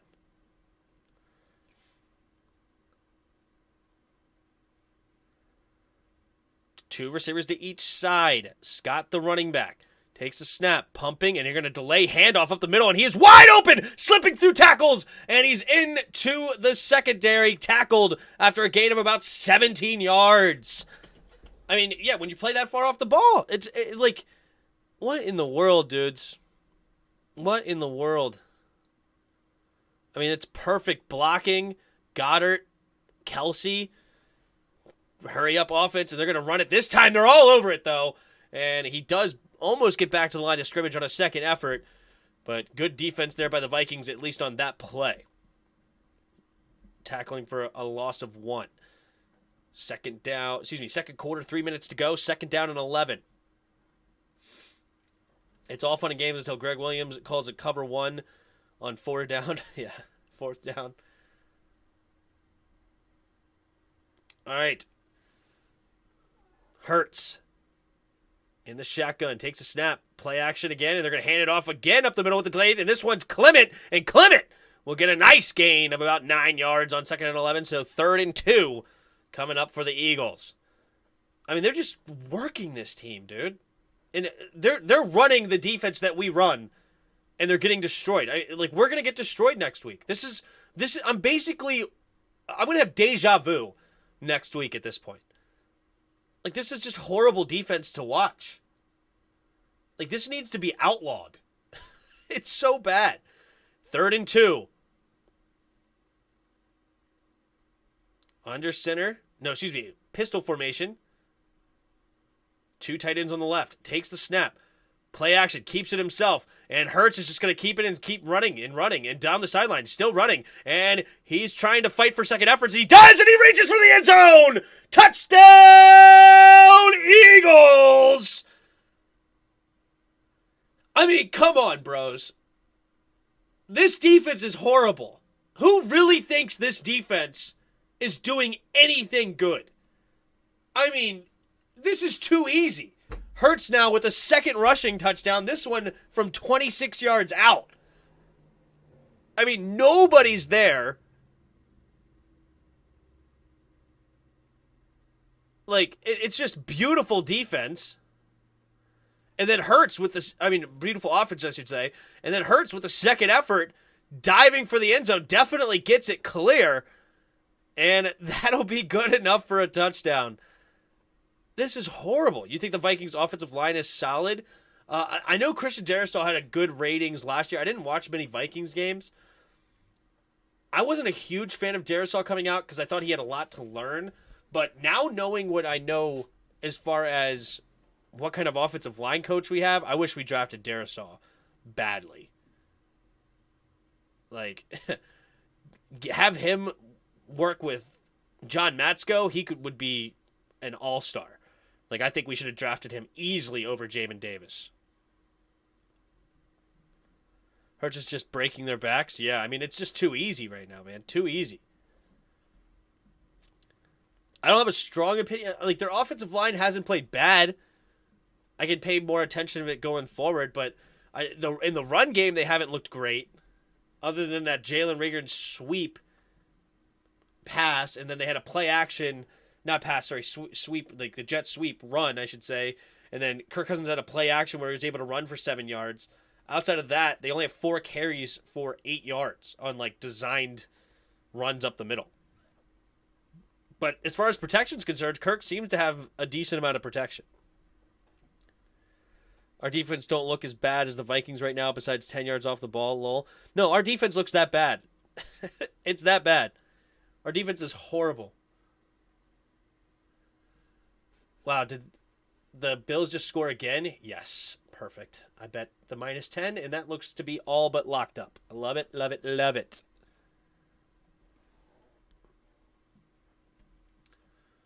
So, Eagles up 21-7 now after the touchdown. And the Eagles are doing a great job. Don't get me wrong. I'm not really trying to take anything away from the Eagles' offense. The Eagles are looking good. All right? Jalen Hurts is super efficient. He's running the ball very well. They're running the ball well as a team. 16 carries, 88 yards, and 2 touchdowns. Like, they're gashing them through the run. But in reality, this soft zone just needs to be outlawed. It's horrible. Horrible defense. Playing so far off the ball, allowing the receivers so much room to run. There's no jamming. There's no messing up the timing of routes. I mean, the one time they tried to jam 8 yards down the field, they got a penalty for it. Gave them a free first down. Like, if your personnel isn't like the cream of the crop where they just shut down everybody, like, you're not doing yourself any favors. Started it today down 103 to 88, now leading 130 to 110. Nice. You know defense is bad when you got Hutchinson 3 sacks and he's trash. Dude, that makes me so mad. So mad. Like, we just gave him 3 sacks and we gave him a tackle for loss. We just decided not to block him on a run play we ran right at him. Like, it was so horrible. I may do a film session tomorrow. We might do film session. Just go through the film together, the all 22s. We might. Just start up the stream and go through it with everybody. Here we go. There's the catch here by number 26, and he's going to run it to the right side, and he will not get to the 25-yard line for the Vikings, maybe close to the 23. But they have 1 minute and 53 seconds left in this halftime to score. They kind of need it because they have a chance to double up. They get the ball first out of half. And this could be huge. If you could just keep the ball out of the Eagles' offense's hands and keep your defense off the field, quick back-to-back touchdowns, get right back in this game, anything's possible. Yes, hopefully Rivera watches it. This is just bad. Here we go. Kirk takes a snap, scans the field, pumping, and down goes Kirk! Wait a minute, flag on the play. Not sure what the flag is late. Sweat gets the sack, rather. Let's take a look. Waiting on a call. Who do you got as offense and defensive rookie of the years? Trayvon Walker, defensive rookie of the year. Personal foul, face mask. Oh, face mask on the defense. And that will bring up a 15 yards. Josh Sweat must have tackled somebody by his face mask. I'm not sure if it was even on Kirk or if it was on Darisaw. No, it was definitely on Kirk. He just grabbed his face mask and pulled him down. It was a good call. Yeah, Eagles could be mad about it, but that's an obvious call right there. Yeah, that was bad pass interference. Offensive rookie of the year, it could be Jahan. It really could be Jahan Dotson. We're using him like crazy, but then again, Garrett Wilson looked great. I don't know. We'll see. It's too early to say. But takes a stab, drops back to pass, sling it out to the flat, and it's going to be dropped. And wait a minute, the Eagles picked that up. And they're going to say incomplete pass, but that's going to be reviewed. That might be reviewed. Hold the phone. Wow.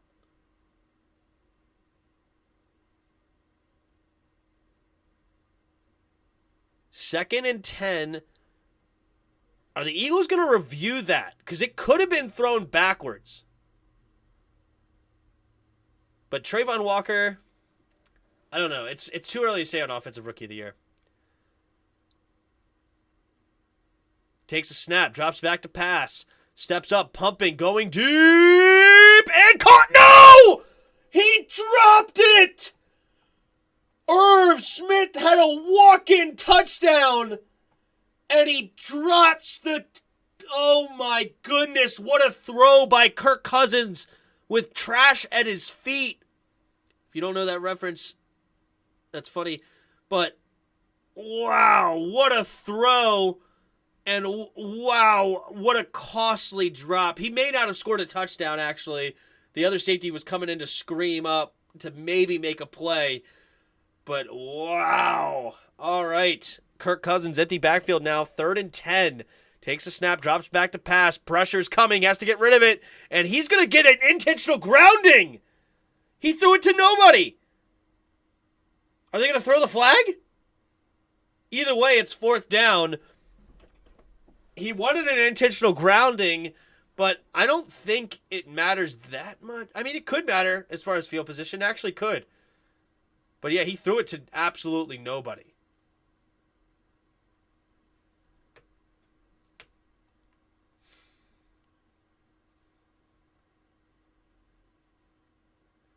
Eagles don't blitz very much. That's interesting. Blitz is only on 19% of pass plays. Huh. Interesting stat. Here's the snap. There's the kick. And it will be... Oh, what a punt. Knocked out of bounds at the 3-yard line. Nice play. The Viking special teams have been tremendous. But Kirk Cousins threw an absolute beautiful ball, and it just got dropped by Irv Smith Jr.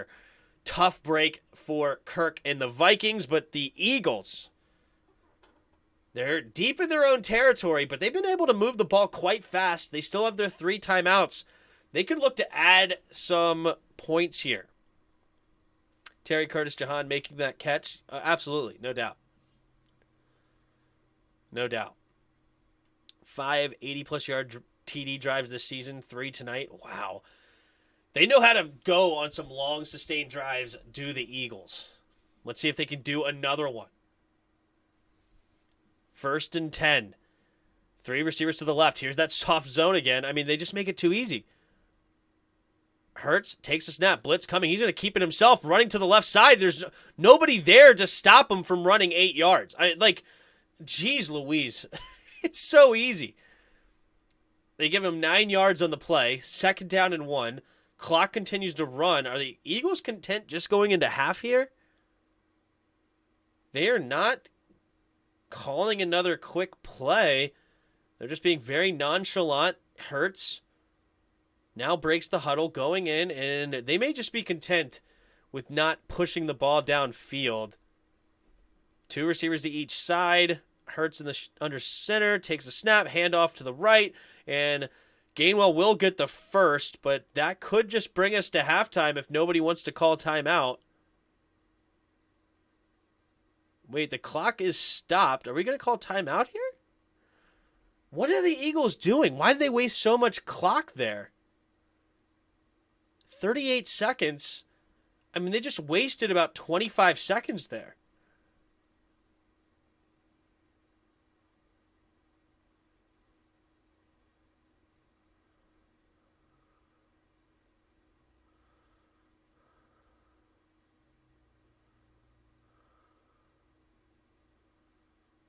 Good night. Jalen Hurts got some legs on him. They're showing him squat. Sorry. I was like, good night. Chris Harris sucks, yeah. But yet people want him as defensive coordinator for some reason. All right. 2 receivers each side. Hurts takes the snap. Throw in over the middle and nearly throws an interception. Dantzler was the closest player to that ball. And it's 2nd and 10. Pick 6 Bills. Wow. I need Kirk to do something. Oh, you have him on your fantasy team? Well, it should have been a big play, but Irv Smith Jr. dropped it. But Buffalo up 41-7. Jeez. I shudder to think what the spread is going to be on whoever they play next week. Who do the Bills play next week? Here we go. Hurts. Under center. A.J. Brown goes in motion from right to left. Takes the snap. Back to handing it off now are the Eagles. Gainwell will get a gain of about 5. And who calls timeout this time? Do the Vikings try to call timeout here? The clock is stopped. Who uses their timeout? It must be the Vikings. Yes, they do. Here we go. 3rd down. 27 seconds left. They may try to get points on the board before the end of the half. It's Matt Milano getting the pick 6. Tannehill. Kind of the definition of struggling right now. The Buffalo Bills are a dangerous football team. If they stay healthy, sky's the limit. Not that I'm breaking news with that. Bills are the champs this year, no question. Yeah, they got to stay healthy, but yeah, they're a really good football team. All right. 2 receivers to each side. Takes a snap, drops back to pass. Hurts, throws it to the left side, has a man wide open as Devontae Smith. And will they use a timeout? Oh, they might. Okay, they will. It's gain of about 15 yards. And the Vikings may have screwed themselves here with that timeout. Now the Eagles will be fighting for potential field goal. They're right around the 40-ish yard line. At the 37-yard line is where they are. Of their own 37. So they need about 30 yards. They have 1 timeout remaining. 22 seconds left. It's not impossible.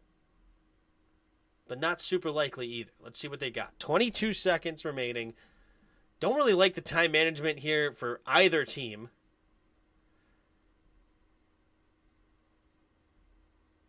Hurts in the shotgun. A.J. Brown out wide to the right. 2 receivers to each side. Takes a snap. Only a 4-man rush. Hurts has plenty of time. Throwing it underneath. Caught by Goddard. And Goddard has room to run. And he's going to be pushed out of bounds at about the 44-yard line. 15 seconds. 44-yard line would make it a 62-yard field goal attempt. They are basically in Jake Elliott's field goal range almost. I think he's made a 62-yarder to win a game against the Giants when he was a rookie. So he has the leg. Now all they need is a 10-yard play, and they're definitely inside field goal range here for Jake Elliott. 2 receivers to each side. Hurts in the shotgun. I wouldn't be surprised if he just keeps it and runs it. But let's see what he does. Takes a snap, drops back to pass. Gonna throw it over the middle. Has a guy wide open, and it's Goddard. And they'll call timeout here with about 4 seconds left, and this is an easy field goal range. The Vikings screwed themselves by calling timeout, and the Eagles will go up 24-7. Assuming they make the field goal, we'll see. Elliott is a great kicker. Don't doubt that he will make this a 3-possession game going into half. Hurts just got smacked as he threw it. But a perfect throw. I just hate the Vikings defense. The Vikings defense is horrible. You still got the Vikes? I mean, the Vikings defense is just horrific. And I know they held the Packers to 7 points last week. I didn't watch the game. I don't know why that happened, but this defense is playing like dog crap. And the Eagles are playing great. No ifs, ands, or buts about it. And they do make the field goal. So 24-7 is the score going into half.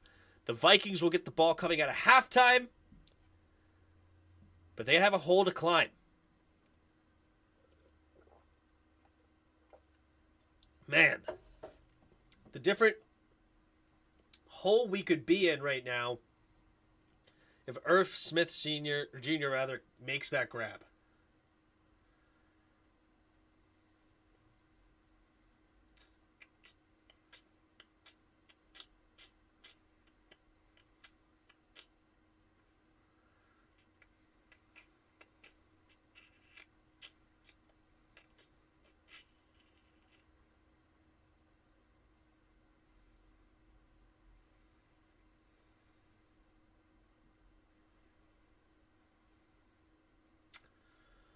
All right.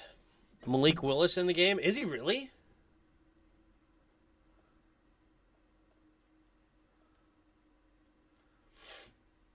Interesting. Malik Willis is in the game. Are we going to see that from now on?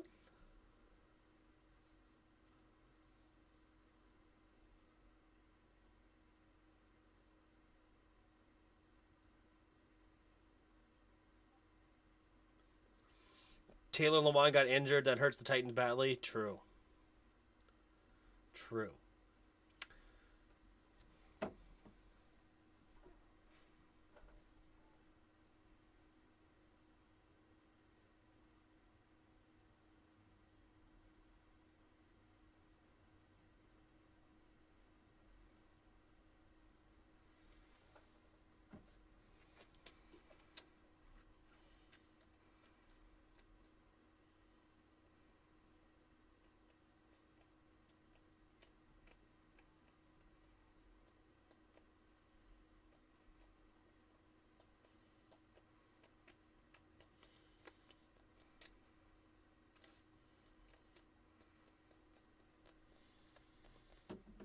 Willis getting his first start before Pickett is unfair. Yeah, it's a bit brutal, but at the same time, Mitch has at least looked okay for the Steelers. Tannehill is just bad. Just real bad. 11 for 20, 117 yards, 2 interceptions. That's just terrible. And we're only at halftime. Casey Baker. I knew the Vikings was going to give up some points. This game is either going to make them or break them. We are going to see how good they are after the half. What's up, Casey Baker? You think the Vikings come back? I just doubt it. I mean, I doubt it. I really do at this point. I like the Eagles a lot. The Eagles just understand the game of football. They understand the game of football. Like, it's such a modern way of playing football. They are just so good.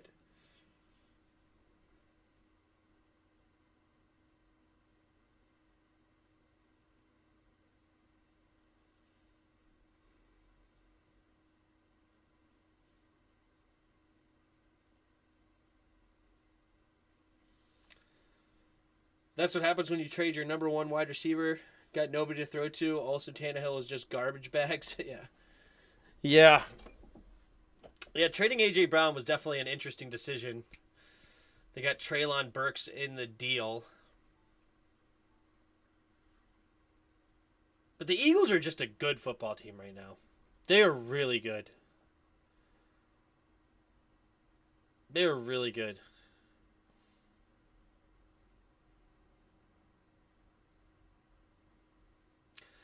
And I'm just watching the Vikings play the same defense. And it's horrible. I am so done with the soft shell defense. Like, who plays the soft shell defense and is a great defense? Right? Like, who doesn't get up in people's face and play and then have what's called a good defense?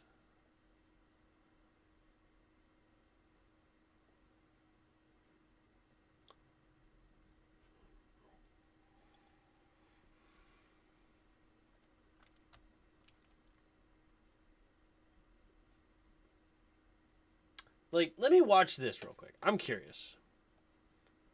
Hold on. I can't show it on stream. But I'm just going to watch the Cowboys versus Bengals highlights. Okay? We know Dan Quinn is a great defensive coordinator. We know that. I'm just curious how he runs his defense. Maybe I'm just completely inept and I'm just, biased based on what I see at the time, and it's not working, and so maybe I'm just hating the scheme when I really should be hating the players. But I'm just curious. I want to watch them, and I would like to watch maybe somebody like the Patriots. The Patriots know how to run defense. The Patriots obviously have a really good defense over the years. But, all right, let's watch this real quick. All right. So the Bengals are playing up in personal. But they're going to ran on.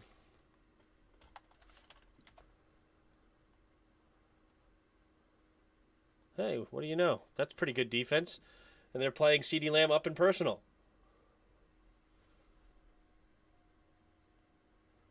That was a great cover 2 beater for the Cowboys. I really want to watch the Cowboys defense. Is what I really want to see. All right, here we go. We're going to watch the Cowboys defense. All right, 1st and 10. Okay, I can show you guys this. 1st and 10. Look at the space. Look at the space. Look at the space. Right? Look at the space. All right, this is playing off, but you have a zone concept here with somebody close, somebody off. So whoever goes deep, Trayvon Diggs is going to get it. Whoever goes short, number 2 is going to get it. Right? Let's see what happens here on 3rd and 8. Yep. He goes short. So it is a zone defense, so they're leading there. This guy is probably a little bit too far back. But number 2's playing great defense. Trayvon Diggs. But also, look at what Trayvon Diggs does on this play. Let's see.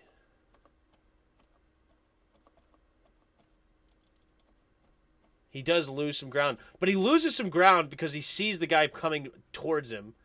But, all right, so we got at least one off the ball, but at least there was somebody on the ground. Then look at this. Here's another first down and 10. Look at that. No space. Hardly any space. Just a couple yards of space on 1st and 10. And this is one of the better defensive coordinators in the league. Let's see what happens. Okay, well, he just leaves his man open, so bad zone there. But at least he's playing up. So Jamar Chase is left open on that one. Okay, here we go. Here's some soft zone on 2nd and 11. But Trayvon Diggs is coming up.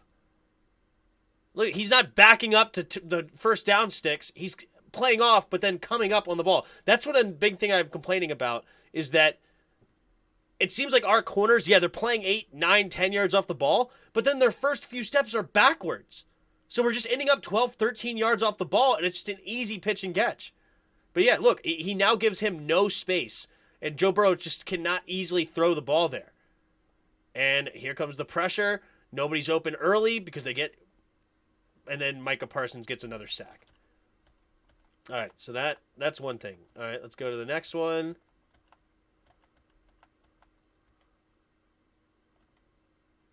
All right, Pollard. Look at this. No gap. Nothing here. This guy and this guy, there's a little bit of a gap there, but this looks probably like zone defense most likely. And they're going to help cover this area with him probably. Let's see. Yep, zone defense.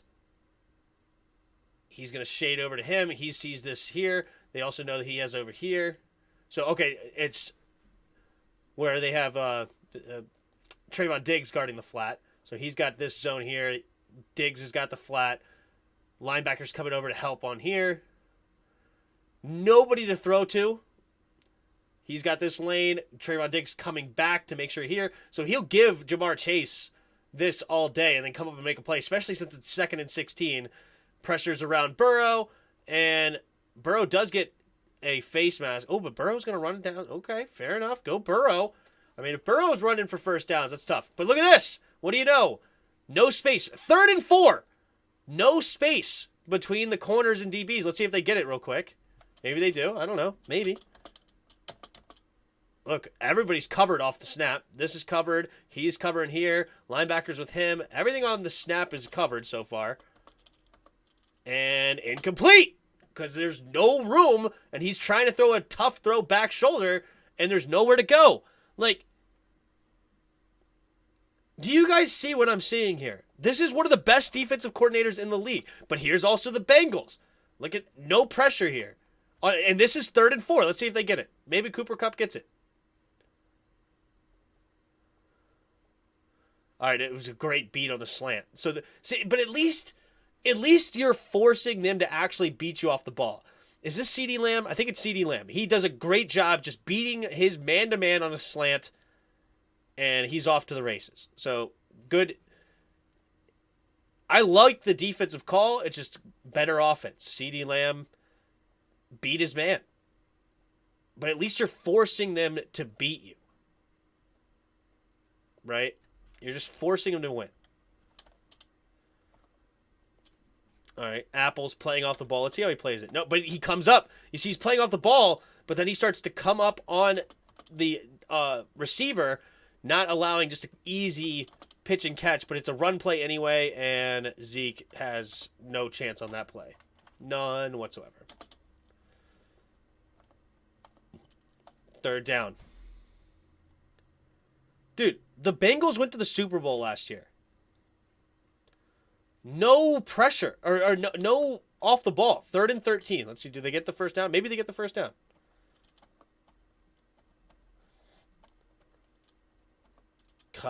Rush rather. Throwing it to the right side and incomplete. Dude, this is Eli Apple. Apple is trash. You're playing good up front defense, and you don't allow an easy, quick completion. Even Eli Apple can run this defense. Like, come on.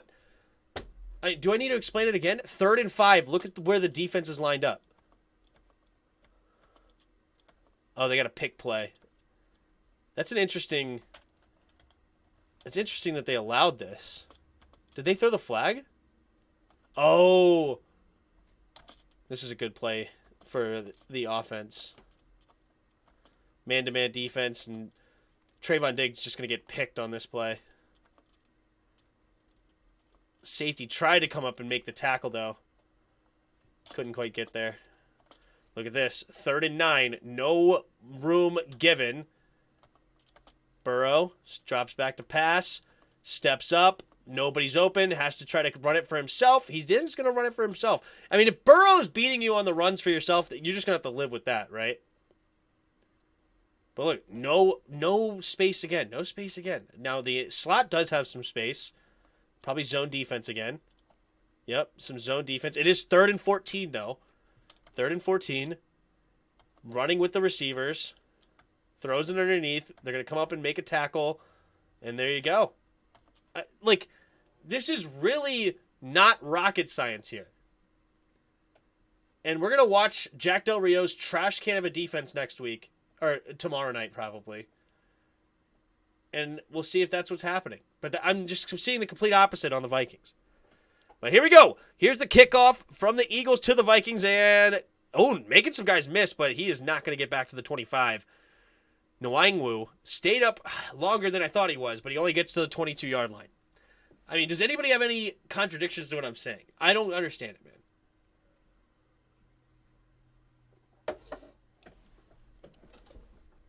This is not rocket science to me.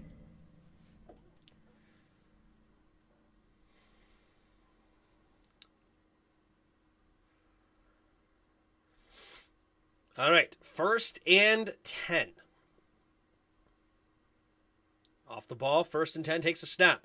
Handoff to the left side is Cook. Cook cuts it up the middle, and it'll be a gain of 5 on the play. So the Eagles are going to stomp us Sunday. If we run the same defense that the Eagles are running, why wouldn't they? They understand how to destroy it. And to me, the Vikings are running the same trash can of a defense that we run, and they just allowed 24 points from the Eagles, and Hurts to go 17 for 20, 251 yards.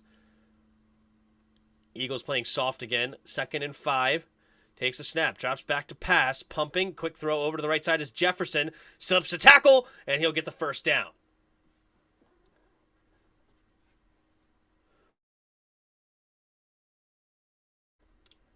Eagles playing that soft coverage for sure right now. Reddick in the coverage. Couldn't quite get there.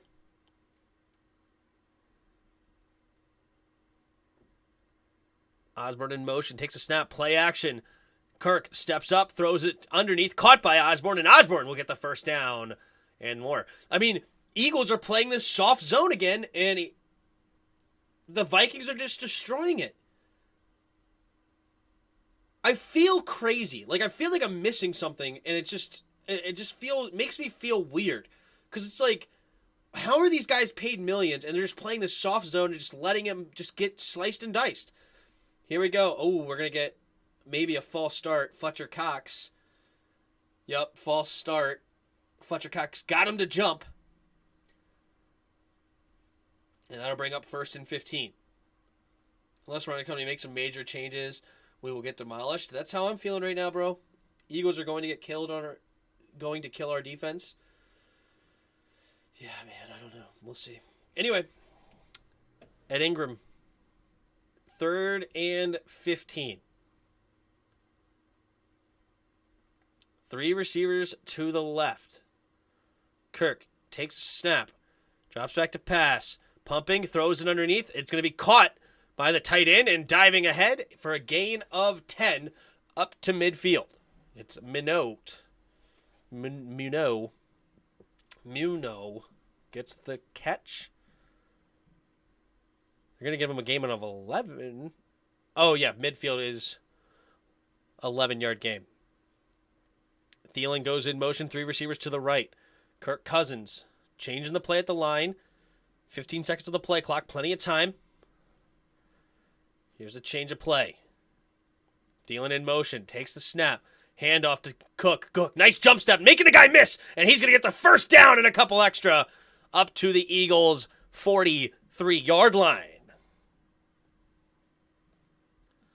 Soft zone is designed to take advantage of mistakes, but it's too risky. I don't understand why coordinators favor it too much. It should be spontaneous. Spontaneous is not the word.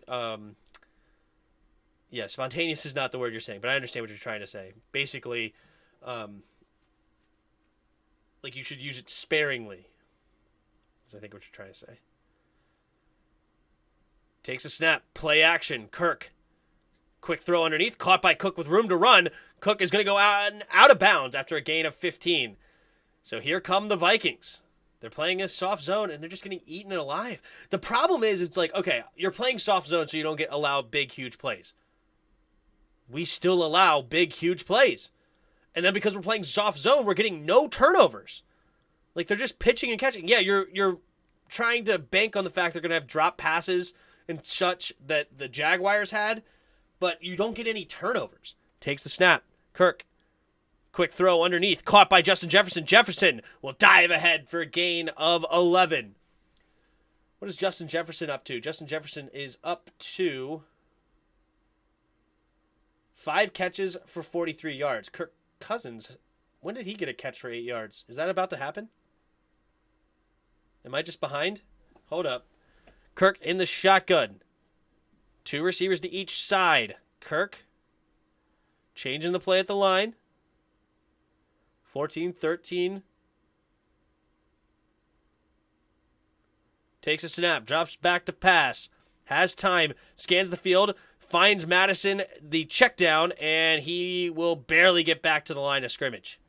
Good effort to get back to the line of scrimmage. It'll be 2nd down and 10 at the 19-yard line.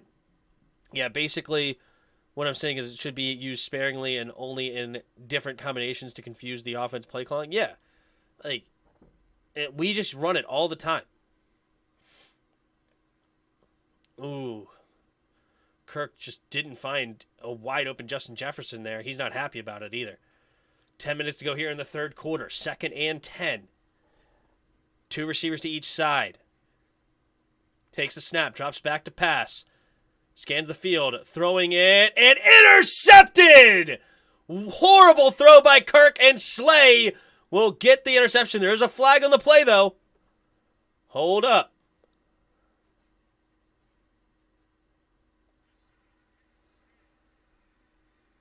It might be a holding on Minnesota.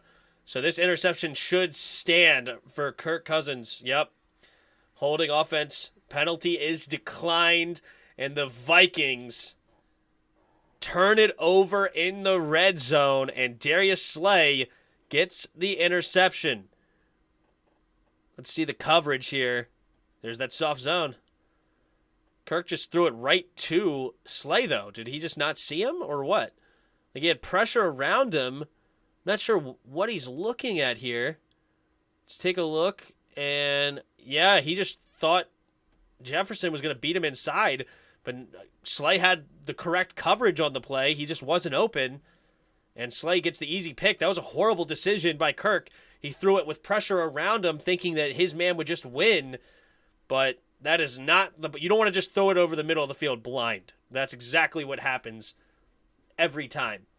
Not literally, but if you're not looking where you're throwing over the middle of the field, you're throwing it in harm's way every time. And Darius Slay gets to pick that one. And that's how you do soft coverage. See? Yeah, well, really the pressure is what did that. But yeah, it's fair enough. Like, there you go. Soft coverage. Worked on that particular play. Yeah, you know what? Soft coverage works really well against post routes. Yeah, if all they run is post routes, I can see that running perfectly because you're just backing up, letting them run the post, and then you're undercutting the route. Perfect. But, yeah, like, that was more on the pressure that got there, and it's a big pick. This is over, bro. Eagles are winning the division. Well, obviously that's not over, but they're definitely winning this game.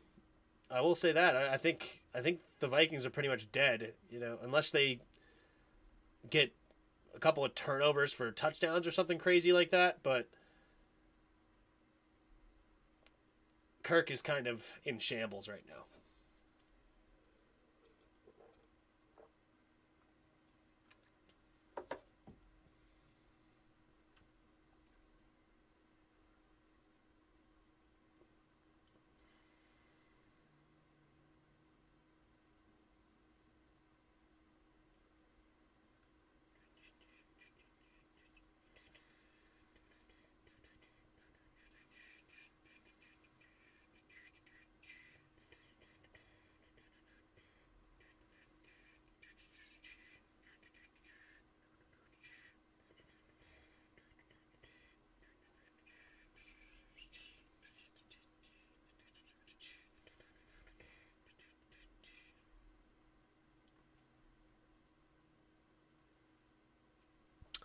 All right, 24-7, Eagles on top with the ball.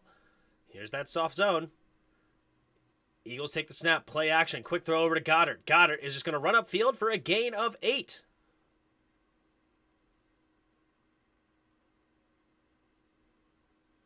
Dude, you got to get a turnover, bro. You can't just allow 8-yard plays over and over and over again. Tim, if Wentz and Howe don't work out, then you draft Jalen Daniels in 24. Okay. Sounds good to me. Takes a snap, Hurts, scans the field, has to run to his right, and he's going to, try to weird back shoulder for A.J. Brown, but A.J. Brown couldn't quite haul it in. Not the most accurate of throws on the run there, but 3rd and 2.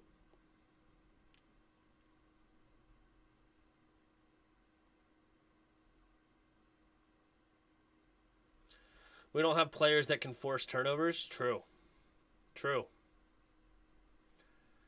But that's why you have to scheme it up. Like, Tom Brady doesn't have a lot of turnovers, right? And the Dallas Cowboys last week were able to scheme up an interception. It was all scheme. Handoff up the middle for Miles Sanders and an easy first down run, gain of 3. We're going to go DB first round next draft. I don't know what we're going to go.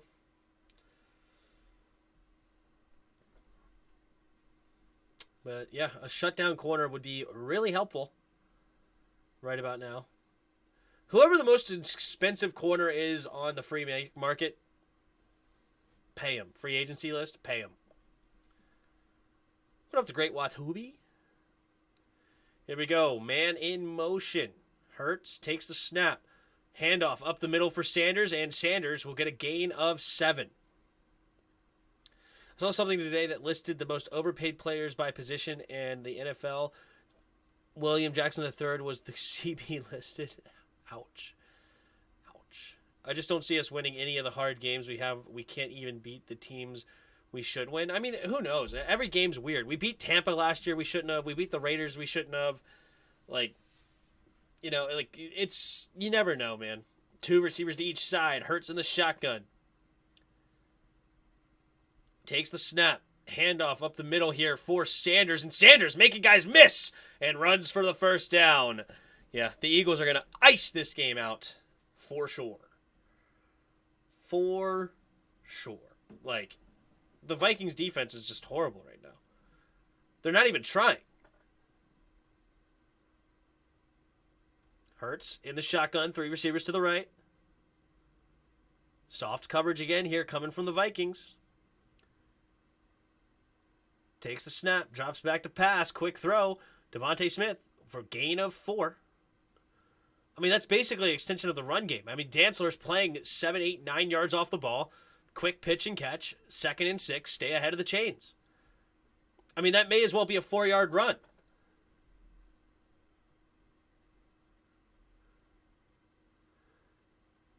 Finally realizing we have an overrated defense. It just doesn't get fixed soon. We really wasted a lot of time on it. Yep. What did Jamin Davis post on Instagram? I don't know. Here we go. Jalen Hurts in the shotgun. Takes the snap. Drops back to pass. Quick throw over the middle. Wide open is A.J. Brown. A.J. Brown. He's going to just keep running, and nobody wants to tackle him, and he's finally going to go out of bounds at the 25-yard line. A.J. Brown is just left wide open in the middle of the field. Like, this Eagles offense knows where to attack the zone. It's just tremendous. They just have they just know what they're doing. It's incredible to watch. There's so much to learn from a guy like Nick Sirianni, in my opinion. Like, he just understands what he wants out of it. I think Davis kind of called out Ron and Jack Del Rio. Really? Somebody share that in the Discord. If that's true, share that in the Discord. 3 receivers bunch to the right.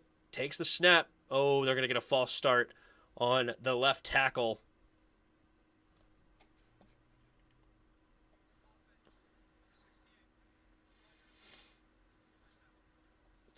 Jordan Milata doesn't like the call, but it was definitely, he jumped. He jumped early for sure. I hope Del Rio is the problem, because if not, that's a waste of a lot of wasted picks. Yeah.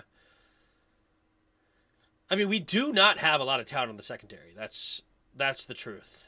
But we're not helping them with the scheme. We're just not. Here we go. 2 receivers to each side. Hurts in the shotgun.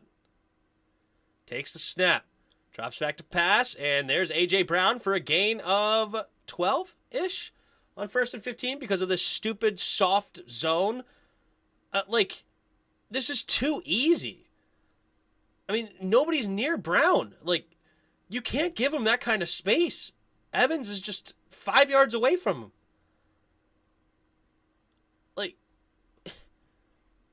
Is anybody else seeing this? Are you guys watching what I'm watching? They're playing off the ball again. Hurts in the shotgun, takes the snap, hand off to Bart, and keeps it himself. Hurts has to make a guy miss, and he's going to just slide on that one. So there you go. Good defensive line play. Hurts didn't have any time to see anybody. So there you go. Danielle Hunter finally earning his paycheck a little bit on that one. 3rd down and 5. That's the first time I called his name tonight. Is that his first tackle of the game?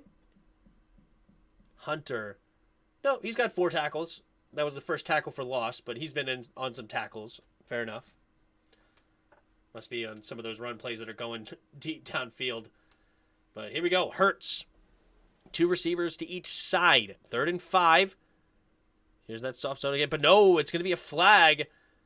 And that'll push them back 5 yards. All right, well, soft zone now on 3rd and 10 is not the end of the world, depending on how you play it. They play like us. They really do. I'm watching our defense in real time get destroyed by the Eagles, and I feel like, why is this not going to be the same thing next week? Just take 2. Why will I not see the exact same thing?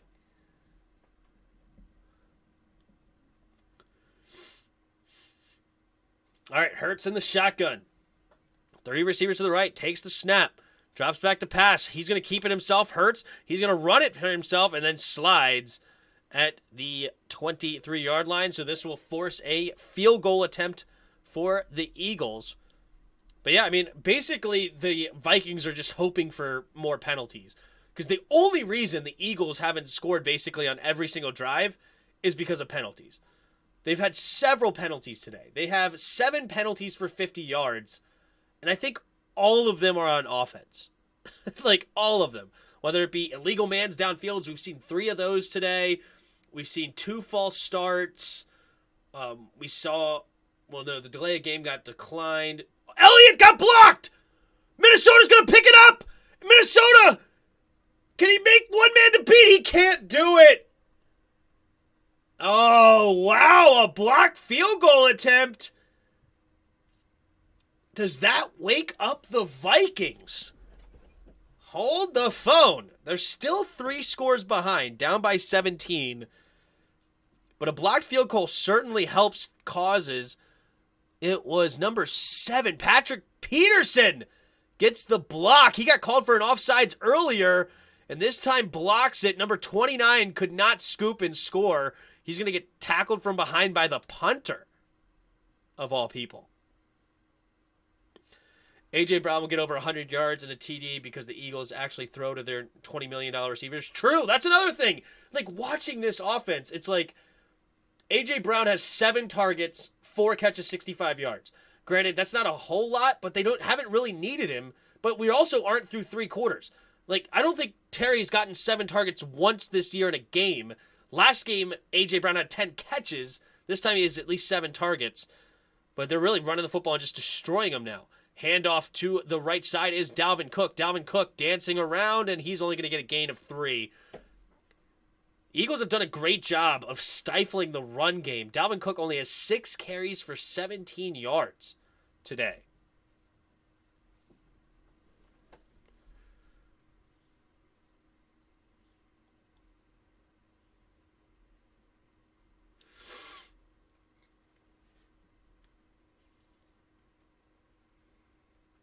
Dalvin Cook's career average scrimmage yards is 112. That's insane.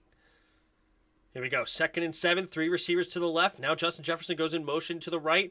No, he stays in the backfield. He's lined up as a running back. Takes a snap, drops back to pass, trying to set up the screen, and batted away. Great play. Read all the way by Hassan Reddick. And it's going to be 3rd and 7.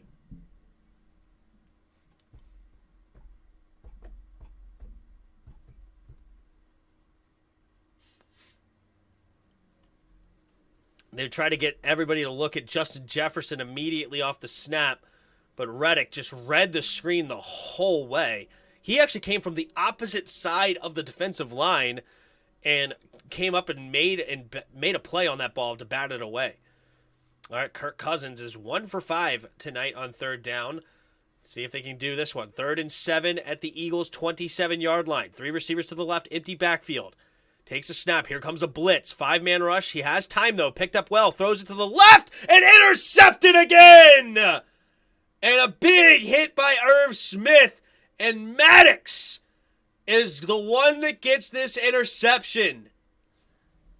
Undercut, a little underthrown. And Kirk having a rough day.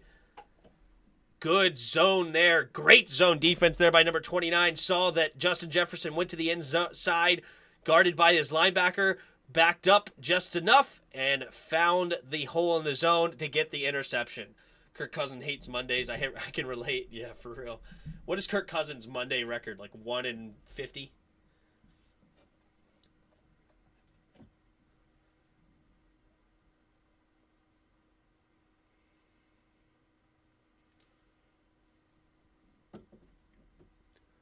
Who is their backup? Well, they cut Kellen Mond, I believe. Oh, they looks like they have Nick Mullins and David Blau.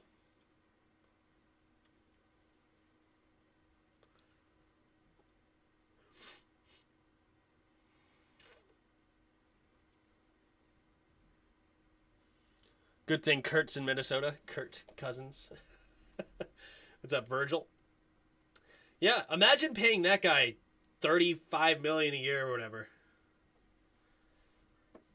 $35 million a year.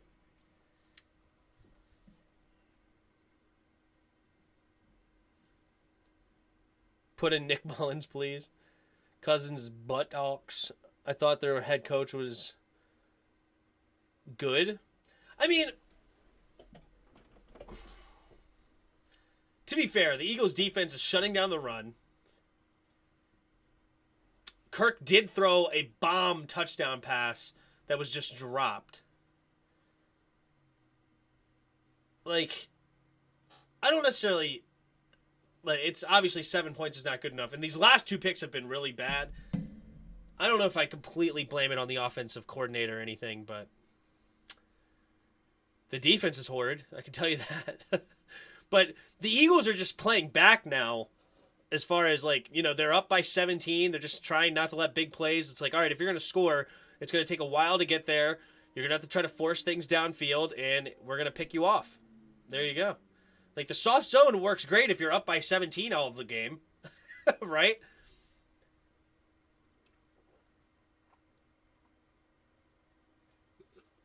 Yeah, when the offense is forced to try to force it downfield, fine, run your soft zone. But other than that, like right now, the Eagles aren't forced to go deep. Yet they're playing at least 5 yards off the ball. They're backing up off snap. Hurts, quick throws to the flat. Sanders has room to run, makes the man miss, and it's a 5-yard gain. Like, the Vikings just don't have a defense right now that's going to slow down this Eagles offense. And, like, they're not going to have enough possessions at this point. Like, I wouldn't be surprised if the Vikings even have 3 more possessions in this game with how their defense is playing. 3 receivers to the right. Hurts in the shotgun. Takes a snap. Handoff up the middle for Sanders, and Sanders will get close to the first down marker. So it looks like it'll be 3rd and inches.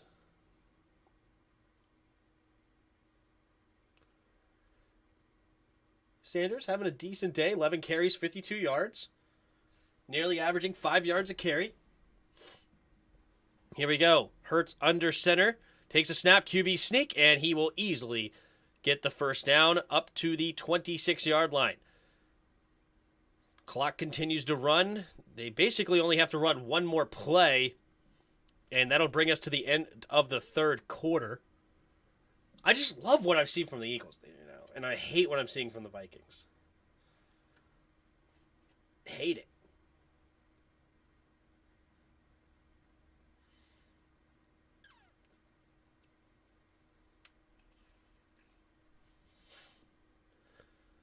Yep, they're going to let the clock run down to about 2 seconds. Probably run a screen pass here. Let's take a snap. Quick throw over to the left side, and it out of bounds for a gain of 3. The clock stops. Now it's running. Okay, there you go. Clock is running, and that should be allowed to bring us to the end of the 3rd quarter. Yep, Hurts will not even... Will he even try to line it up?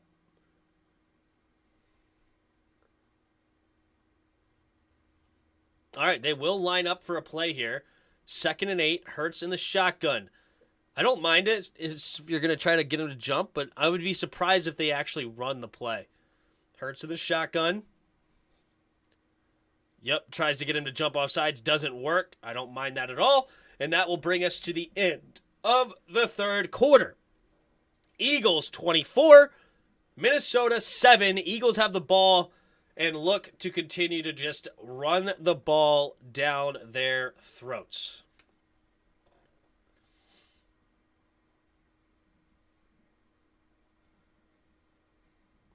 Yeah, that drop TD doesn't help. Their offenses looked bland. It's just because they haven't been able to run the football. Check Discord beams.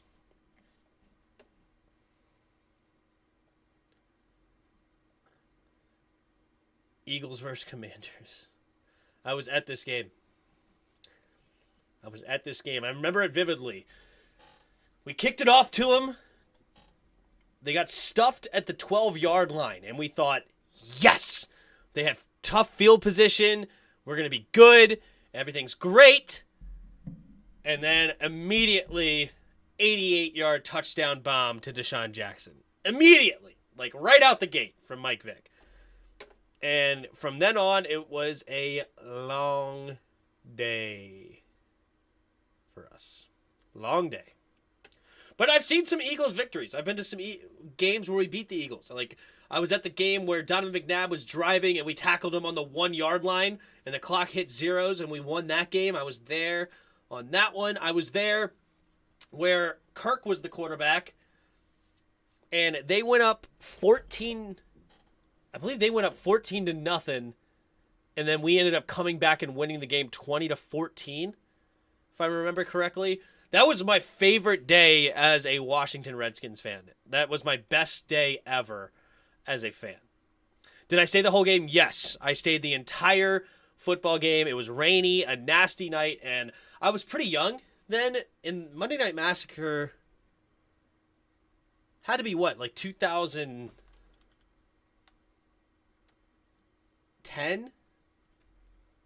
I think, 2010.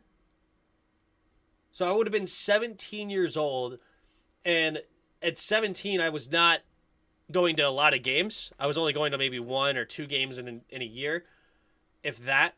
And so I didn't know when the next time I was going to go to a game, and obviously I'm a huge Skins fan, so I said, I'm not leaving my seat.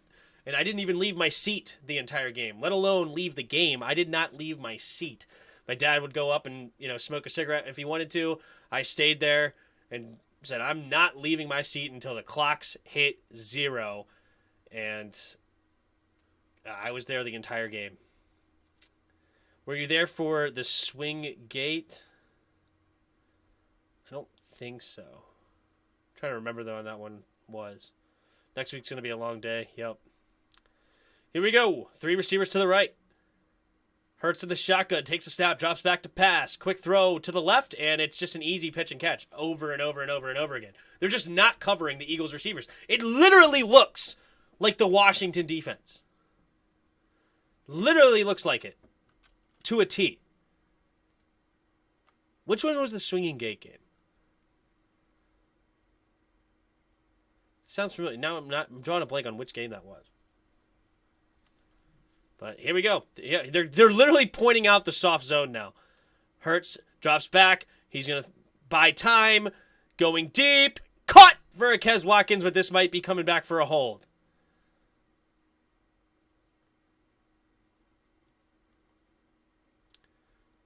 Good to know it's just not us. Yep, holding. But still, it's like the Vikes are just running basic Madden plays on offense. Yeah, I mean, that's fine. I'm not, defending their offense as far as, I think their offense has played well tonight. There's no ifs, ands, or buts. Went to the Cowboys game last year, left right before we almost came back. Low-key regret we lost anyway. Oh, when DeAndre Carter dropped the touchdown? Yeah, I'd never leave. I was there for the Code Red game, the You Like That game for Kirk. Didn't leave my seat there. Yeah. Here we go. 3 receivers to the right. Takes the snap. They're literally highlighting the soft zone. It's hilarious. A.J. Brown is going to get a gain of 4. I'm trying to listen to the commentators now. I'm just curious. Are they crapping on the soft zone?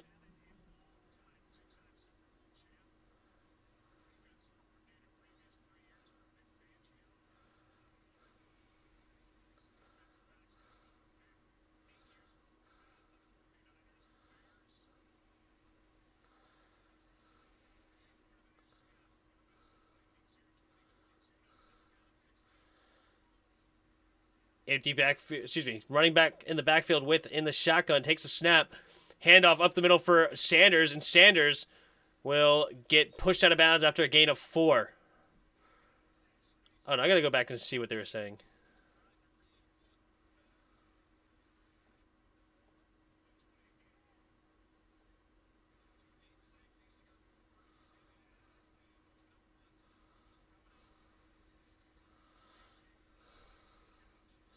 They're just making fun of the thing.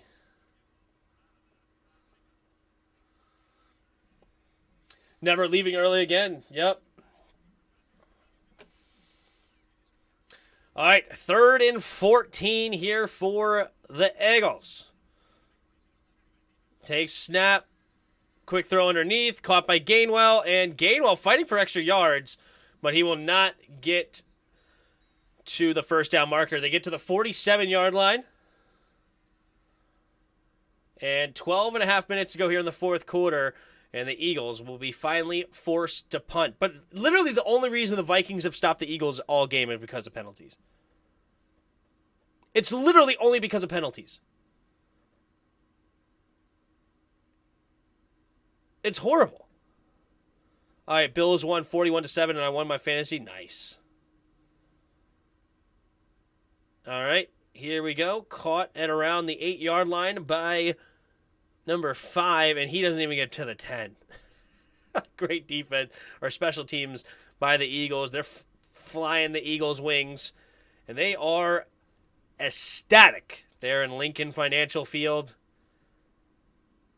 I've only ever driven by Lincoln Financial. I've never actually gone to a game there in Philly. I would like to go to one, but now I do this, so I don't go to games. 2-0 in my rookie season. You're a goat. You're a goat. Keep it up, baby.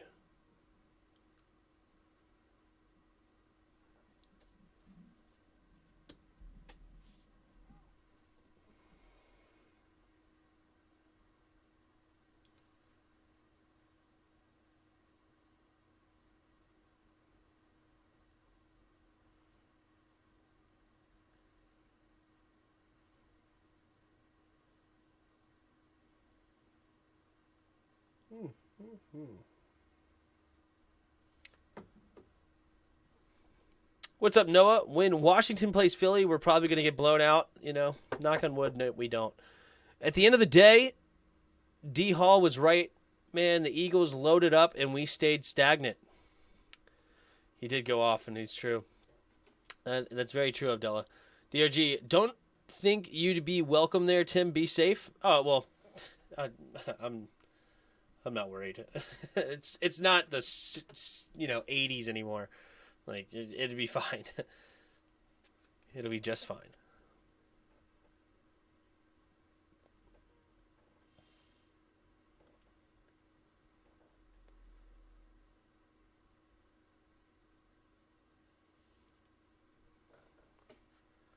Bum, bum, bum, bum, bum. Actually, it's kind of funny how everybody thinks we're going to get blown out. Yep. Then Philly fans are wild. Are them Philly fans? Yeah.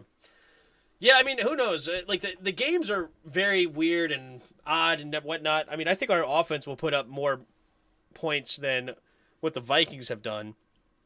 It's just a matter of, will we actually make adjustments on defense? And I just don't think we will.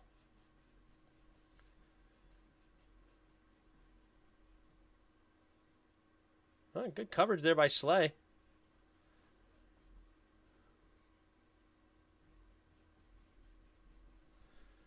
Great coverage by Slay.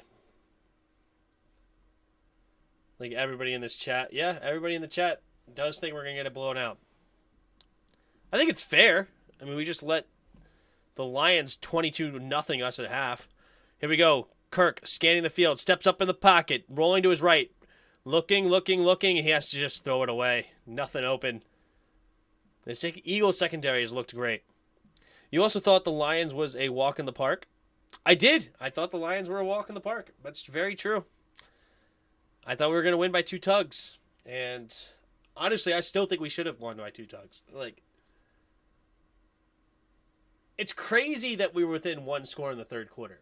Like, the Lions are not a good football team. They're not a good football team. I repeat.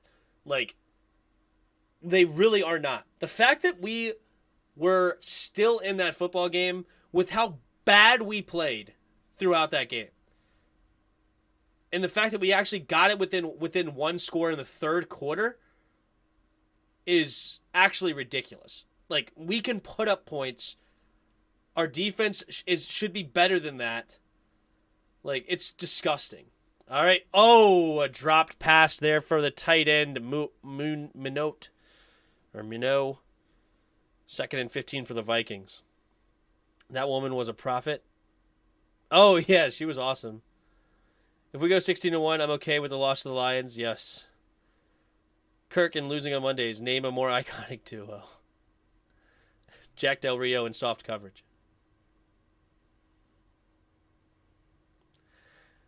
Here we go. Kirk Cousins throwing to the right side. Kendall Fuller and getting torched. It was because of the first half we gave that half of what we did in the second half. Different story. Yep. Not gonna lie though, his guys have been dropping dimes all night. Yep. Montez Sweat and being overrated. Yeah. Will Jack and being beat on double moves. Takes a snap, drops back to pass. Quick throw to the left side and caught by Adam Thielen. That one was close to being picked off, but I think that's Thielen's second catch of the game. Ron and bad loyalty. True. Good one. Dan Snyder and touching women. Jarrison calling everybody trash. Yes! Great one, Pig. Great one.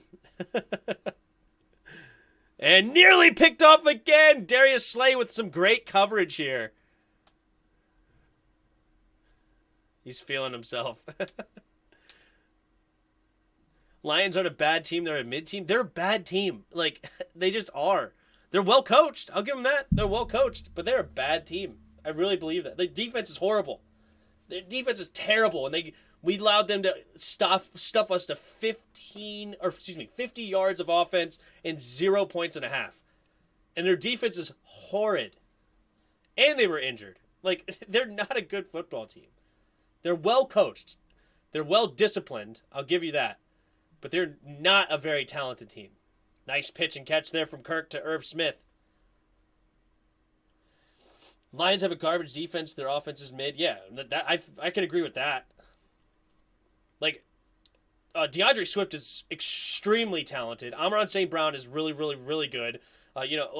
We just left him open all game. Like, as far as, like, we just decided not to cover him, literally, or put a safety on him. Kirk Cousins setting up the screen and hit immediately is Madison.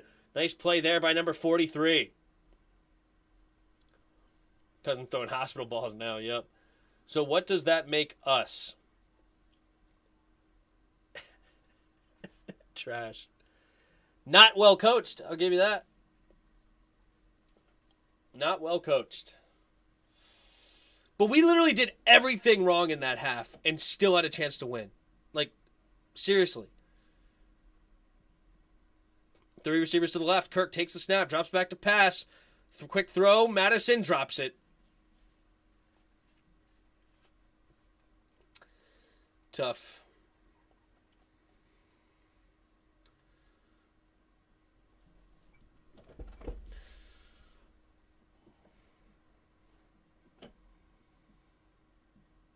I mean, bad teams can beat better teams. We've seen it before. Like, we beat the Buccaneers last year. We're not better than the Bucs. 3 receivers to the left. Kirk takes the snap, drops back to pass. Has plenty of time. Quick throw underneath. Caught by Irv Smith, and he makes the first guy miss, the second guy miss, and another first down.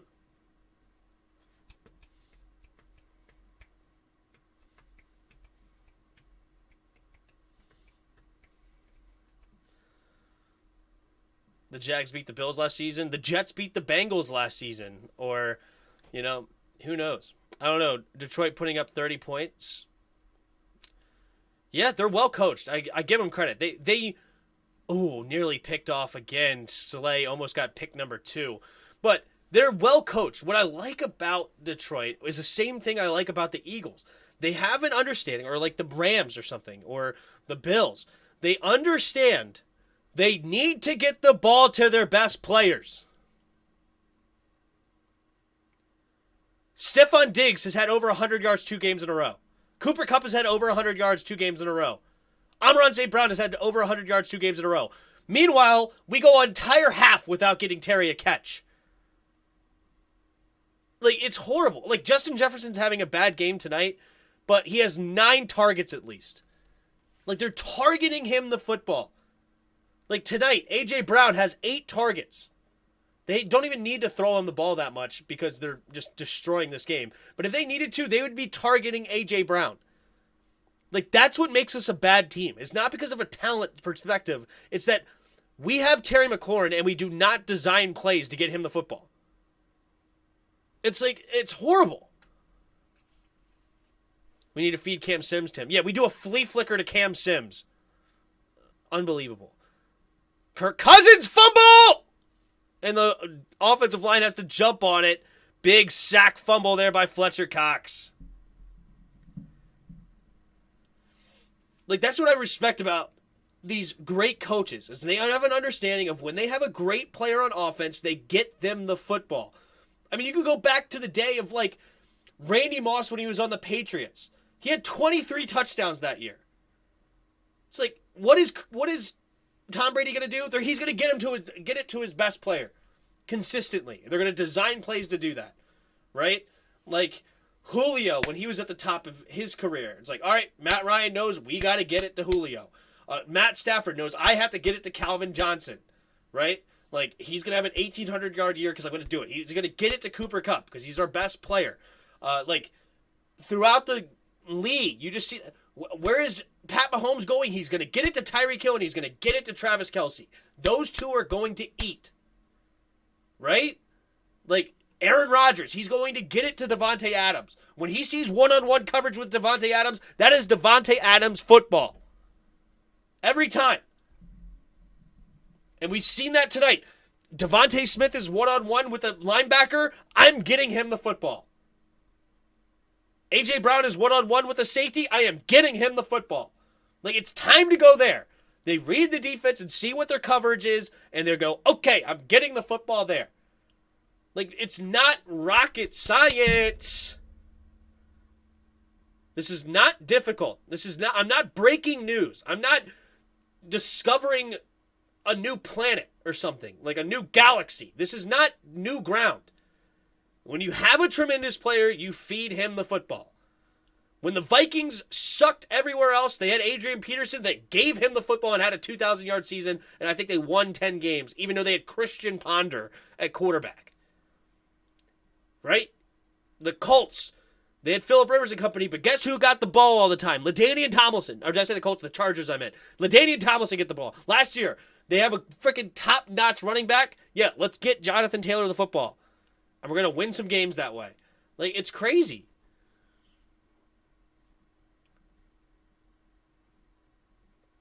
Where's Jairus tonight? I'm not sure.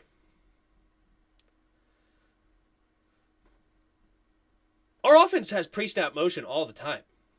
We motion as much as anybody in the league, but we just don't read the defense at all.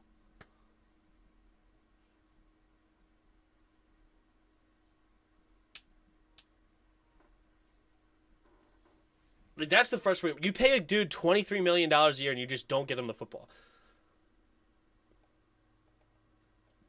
Like, look at the freaking Bengals. Jamar Chase, like, down the stretch, got the ball a ton, and they started winning games.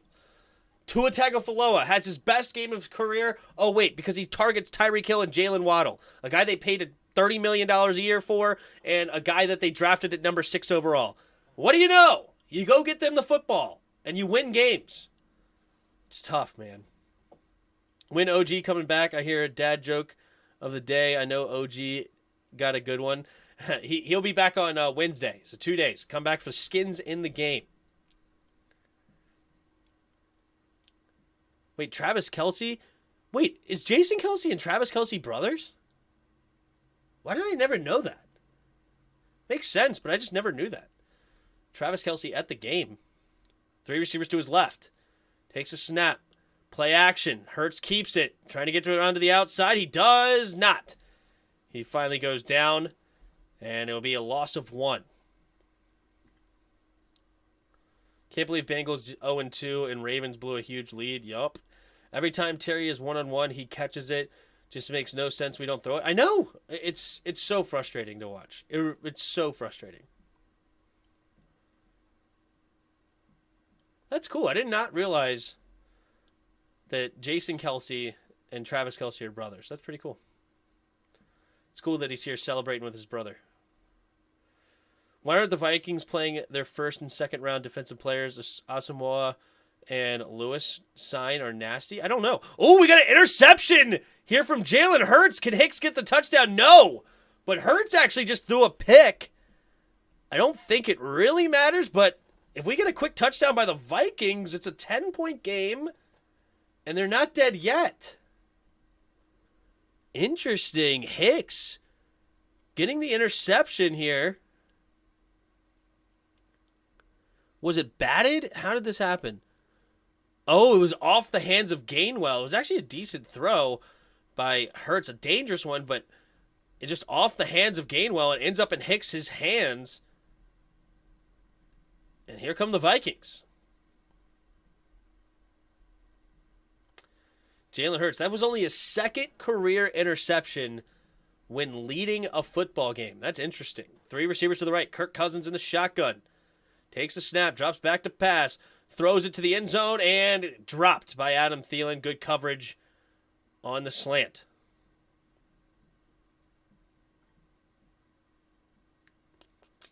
I don't know why they're not playing. I didn't realize that they're not playing their first-round picks. That's a good question.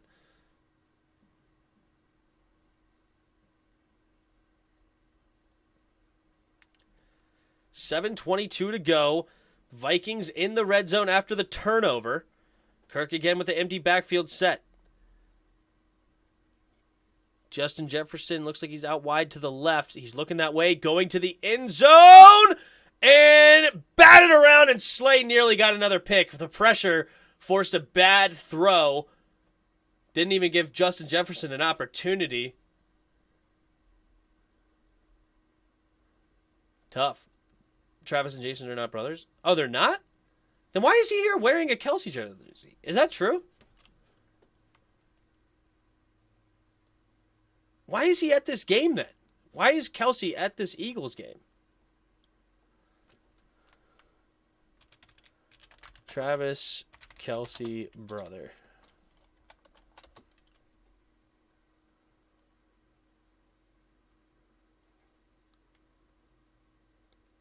Yeah, they are brothers. Why are you lying to me? Are they saying it's a touchdown? No. Darius Slay got another interception. Darius Slay with 2 picks on the day. Wow.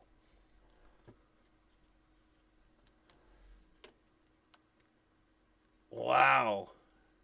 There's coverage on a big boy, Justin Jefferson. Yeah, it's just a bad throw by Kirk. Like, Kirk is not even giving Justin Jefferson a legitimate chance. He's really not. But that is the ball game. Tough. Tough. The Vikings definitely sold this game.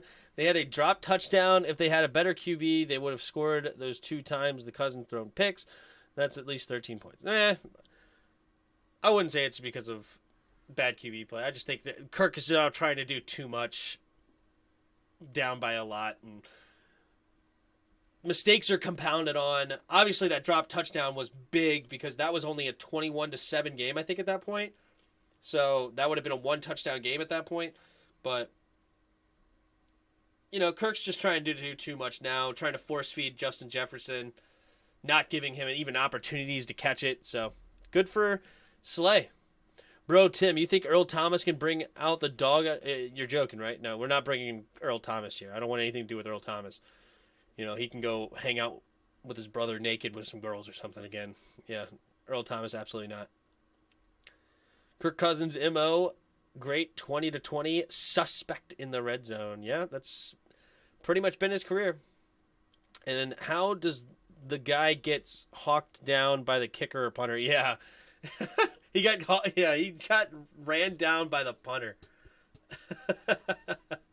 He sure did. Too funny. Awesome. 33 of you in the house. If you haven't already, hit that like button and subscribe if you are new. Did we get any new subscribers today? I don't know. Did we?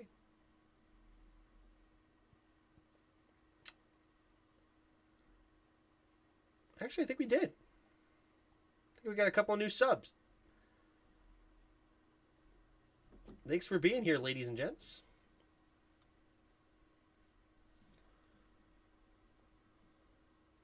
Tim, you know they brothers, bro? I didn't know they were brothers. I didn't. For some reason, never heard that.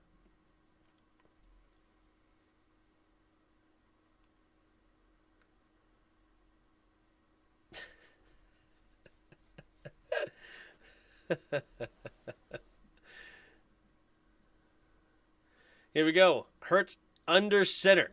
A.J. Brown goes in motion.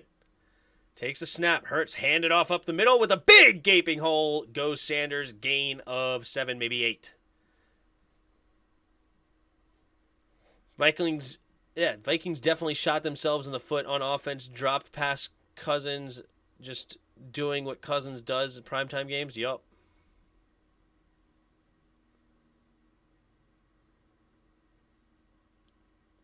And center Rouillet is done for the season. Yeah, I heard about that. It's brutal. Will Diggs. Eagles are going to...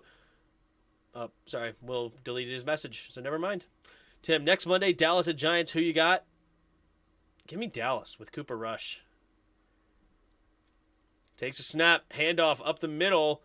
And it will be enough for the first down for Miles Sanders. And the Eagles will just continue to wind this clock down. Eagles are going to wipe the floor with us. Very possible, Will. Very possible.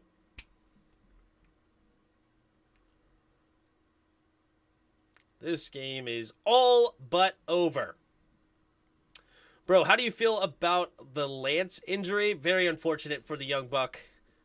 I would have liked to see him grow in that Shanahan offense, but very unfortunate. Jimmy G has shown that he can win with the Niners. I don't like Jimmy G. I don't think he's very good, but the Shanahan offense is solid, and I think the Niners will be okay, but does suck for the young Trey Lance. I had him as the fourth best quarterback coming out of that draft, and reason that he was the fourth is because he needed time to grow, but he had tons of upside. He has great size. He's got great running ability. He's got a strong arm. He had an entire year without an interception at North Dakota State. It was like 28 touchdowns or something like that and no interceptions, and some rushing touchdowns as well. So the guy has shown in the past to be able to protect the football, but unfortunately for Lance, that stinks, and we'll see him next year. Sanders bouncing around and buys time to finally find a hole, and that'll be another first down for the Eagles. I'm afraid the Eagles are going to put 40 on us. It's very possible, boys and girls. Kirk and Deshaun are the only two QBs with guaranteed contracts. Hilarious. One's not playing right now, and the other one has 3 picks. I'm guessing everybody is just throwing in the towel after 2 games. Yeah, that's what normally happens after a loss.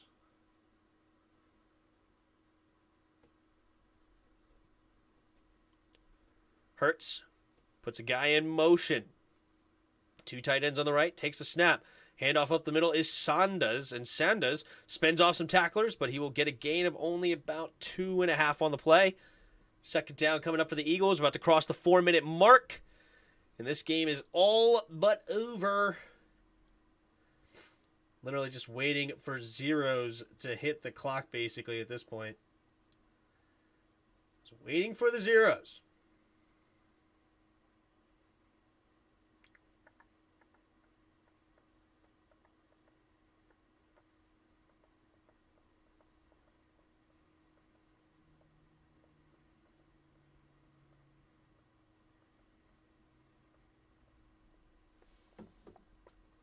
Well, it's almost cap season. Rock the red. Yeah, there you go. Just watch Ron's media thing today, blaming players, stuffing his face while answering, laughing at questions, never taking credit for any mistakes. Yeah, I didn't like it. I was talking to somebody asked about it earlier. I really actually did not like that press conference at all. Like, I don't know if he sees the writing on the wall and he's not long for this team as a coach, but yeah, it was not a great showing by Rivera. Am I wrong for feeling like it's fake due to the paying Jimmy money? Oh, you think it's a fake injury? Oh, I don't think so. I threw in the towel after rebound rollouts. That's how you #take command. Too funny. Why is AJ not a, what do you call it, a moderator? You've been here for a long, long time.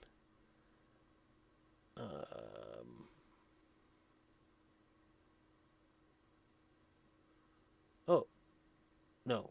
There we go. AJ should be a moderator. I don't know why he's not. There you go.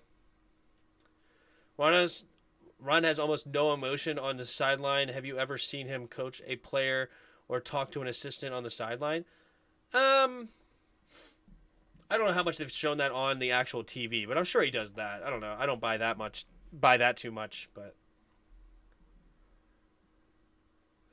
he is pretty stoic on the sidelines, though. I'll give you credit. I'll give you that for the most part.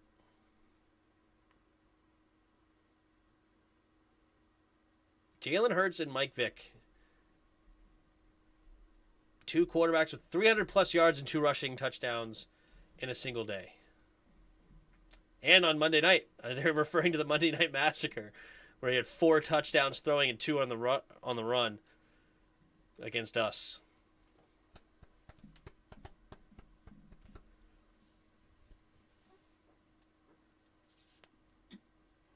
So a 41% of you got it right as far as the Bills and the Eagles. 4:14 to go here. Vikings had used their first timeout, 2nd and 8. Hurts takes the snap, handed off up the middle for Scott, and Scott will fall ahead for a gain of 2. Excuse me.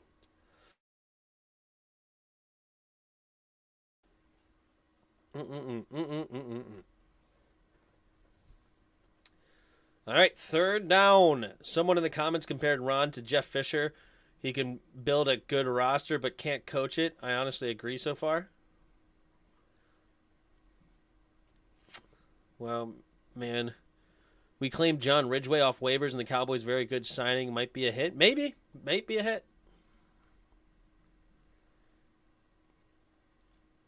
I want to see an upset over the Eagles, though. That's how I feel. The great Watubi says this roster stinks. The offensive roster is actually pretty solid, but yeah, there you go. We agree. The defensive roster sucks.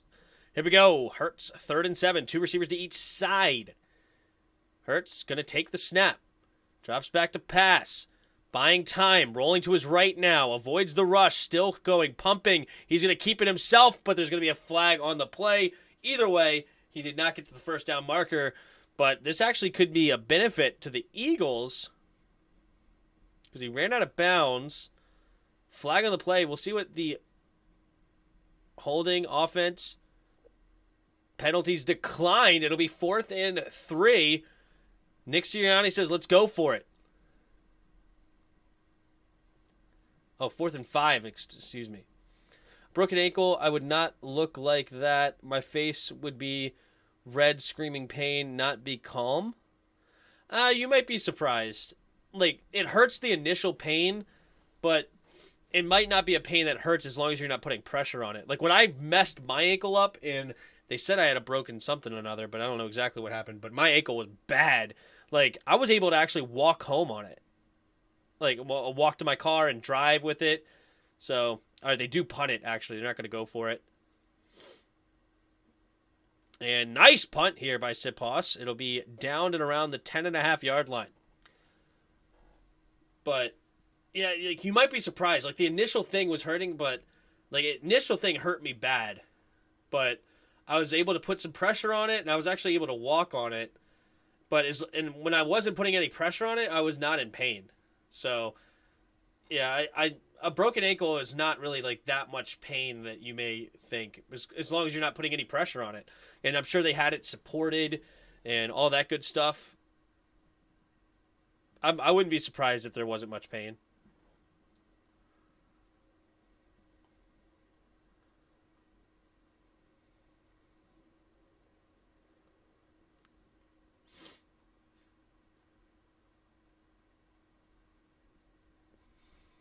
The talent is there on defense, except linebacker, but play calling is killing it. Yeah, the secondary is pretty bad, though. With no Cameron Curl, like, Kendall Fuller is just terrible. William Jackson is not great. Like, I don't know, man. I really think we do upset the Eagles. I honestly wasn't impressed during this game. The Vikings literally has Cousins for a primetime game. I like this team. I think the Eagles team was actually really good today. They understand the importance of getting your playmakers the ball. They just get it. And we saw the Vikings run the same defense that we run. It's horrible. All right, Reaper, thanks for stopping by, man. Kendall used to be good. What even happened? Yeah, he got old and slow, man.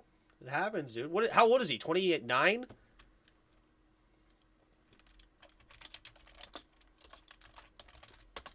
And he was never fast. Oh, he's only 27? Jeez. But it's not like he was ever fast anyway. What was his 40 time?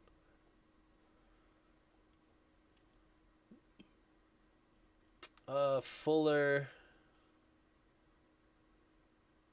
Wow, never ran the 40. Probably a good idea.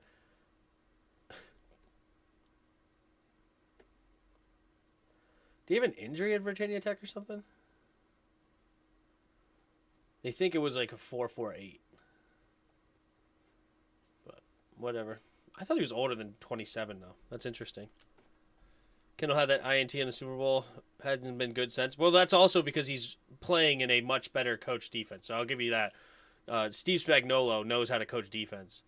Cousins' 3 INTs took away the Vikings scoring. I think they were all near the Eagles' goal line. They were all in their territory. True. Kirk takes a snap, drops back, setting it over to the right side. Here's a screen pass, cutting it up the middle is number 5. I think that's Rager, right? Number 5, I think, is Jalen Rager. Gain of about 7. Kirk Cousins hurrying up to the line. They're 3 scores down with 3.5 minutes to go. Not very good. Kirk Cousins in the shotgun. Takes a snap, drops back to pass. Throwing it underneath. Caught by Cook and tackled after gaining a first down up to the 22. Boy, these games sucked. Yeah, both of these games were pretty much destructions. Hi, Ruba. Hi, my paponas. How you doing? Quick throw over to Thielen. Thielen with a nice grab. Oh, wait, they're going to say he was out of bounds? Never mind. 2nd and 10.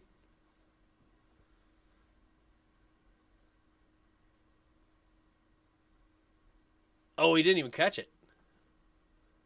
Oh, he did. Oh, he did catch it. 1st and 10. Okay.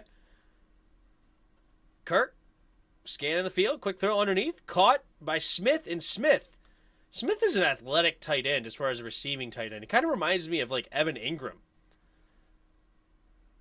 Especially when he dropped that pass. We going to win next week? Eagles not that good. I think the Eagles are a pretty good team. Not that we can't win, though. We have a chance to win, of course. We have a team good enough to beat anybody, okay? Not a high chance to beat anybody, but a team that could beat anybody. Justin Jefferson gets a catch. Number 29, Maddox, looks a little banged up on that play. That was weird. 1st and 10. Exactly. Better QB play from the Vikings could be a different story. Like, yeah, the Eagles had a good roster and a good coach, but still not impressed. Okay, whatever. If you feel that way. Cousins steps up, and he's going to keep it himself, running for some extra yards. Nice run there by Kirk. That'll bring us to the 2-minute warning. Hurts better than Wentz? I just disagree. I just disagree with that.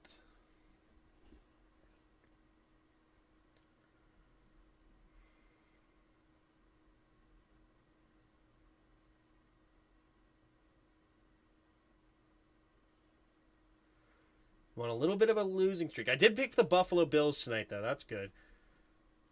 I hit $201. Now I'm down to $168.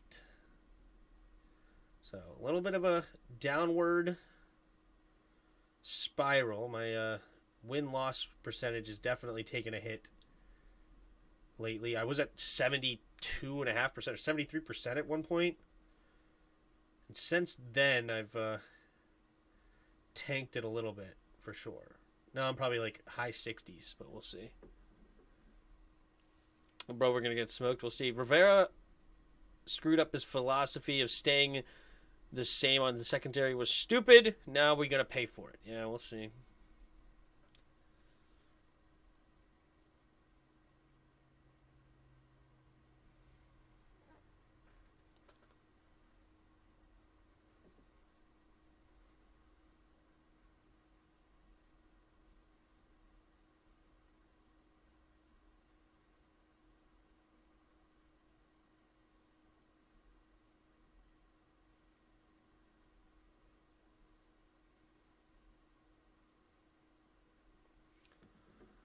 Two-minute warning. This game is over. Rivera screwed up. Yep. Rivera did screw up, bro. Steelers versus Browns should be a better fade. Or feign. Did you actually mean feign or fade? I got the Steelers in that game, man. Better game, okay. Oh, is that what next Monday night is? I gotcha.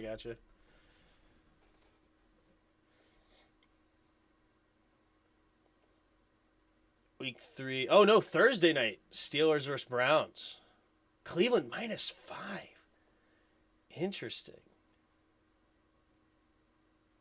Huh. Maybe I should take the Browns then. I feel like I'm going to start betting on, like, what does Vegas want me to bet on, right? Like, I feel like Vegas is begging me to take the Steelers here. So maybe I should take the Browns. Right? Like, Browns just lost to the Jets. Steelers had a tough game against the Patriots. I don't know. Here we go. Kirk takes a snap, drops back to pass. Kirk throwing it underneath. Caught.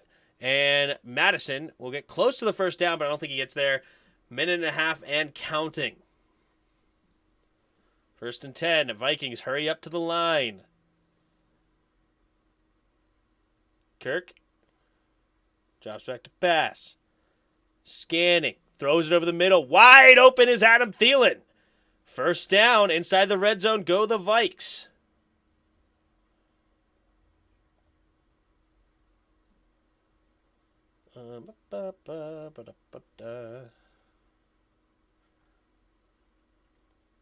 Here we go. Takes a snap, drops back to pass. Quick throw over to the right side, and incomplete. Oh, I thought it was intercepted. Almost the 4th interception of the game for Kirk. Does he actually catch this ball or no? Let's see. Number 27, he makes a nice play on it. It's in his hands. And no, he definitely does not stay. And he doesn't catch it. So neither one there for the DB. Nice hands, though, to get it away and almost catch it. Bengals are only 4.5-point favorites over the Jets. Are we serious? Wow. Drops back to pass, scanning it, and caught by Madison, but not for any gain. Loss of 2. Saints only -3 over the Panthers.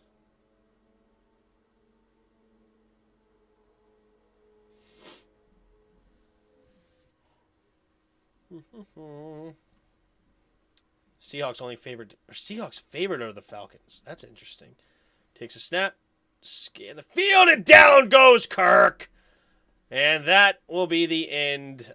Well, maybe not. They may get one more playoff. 13, 12, 11, 10, 9, 8, and that should be the end of the game. But all right, we got some interesting ones. Cowboys-Giants next week, and then Monday night we have 49ers versus Broncos. We have to watch Jimmy G live. That's annoying. San Francisco's actually favored by 1. That's interesting. It's very interesting. It's very interesting. But anyway, all right, that's the game. 24-7, Eagles on top. And all the scoring was in the first half. There was no scoring in the second half whatsoever. 24-7. But anyway, thank you guys for hanging out with me tonight. It was a lot of fun. We'll be back. We're gonna watch some film tomorrow. We're gonna take a look and see what's going on. So we'll be back tomorrow. But all right, you guys have some fun. And until next time. See ya!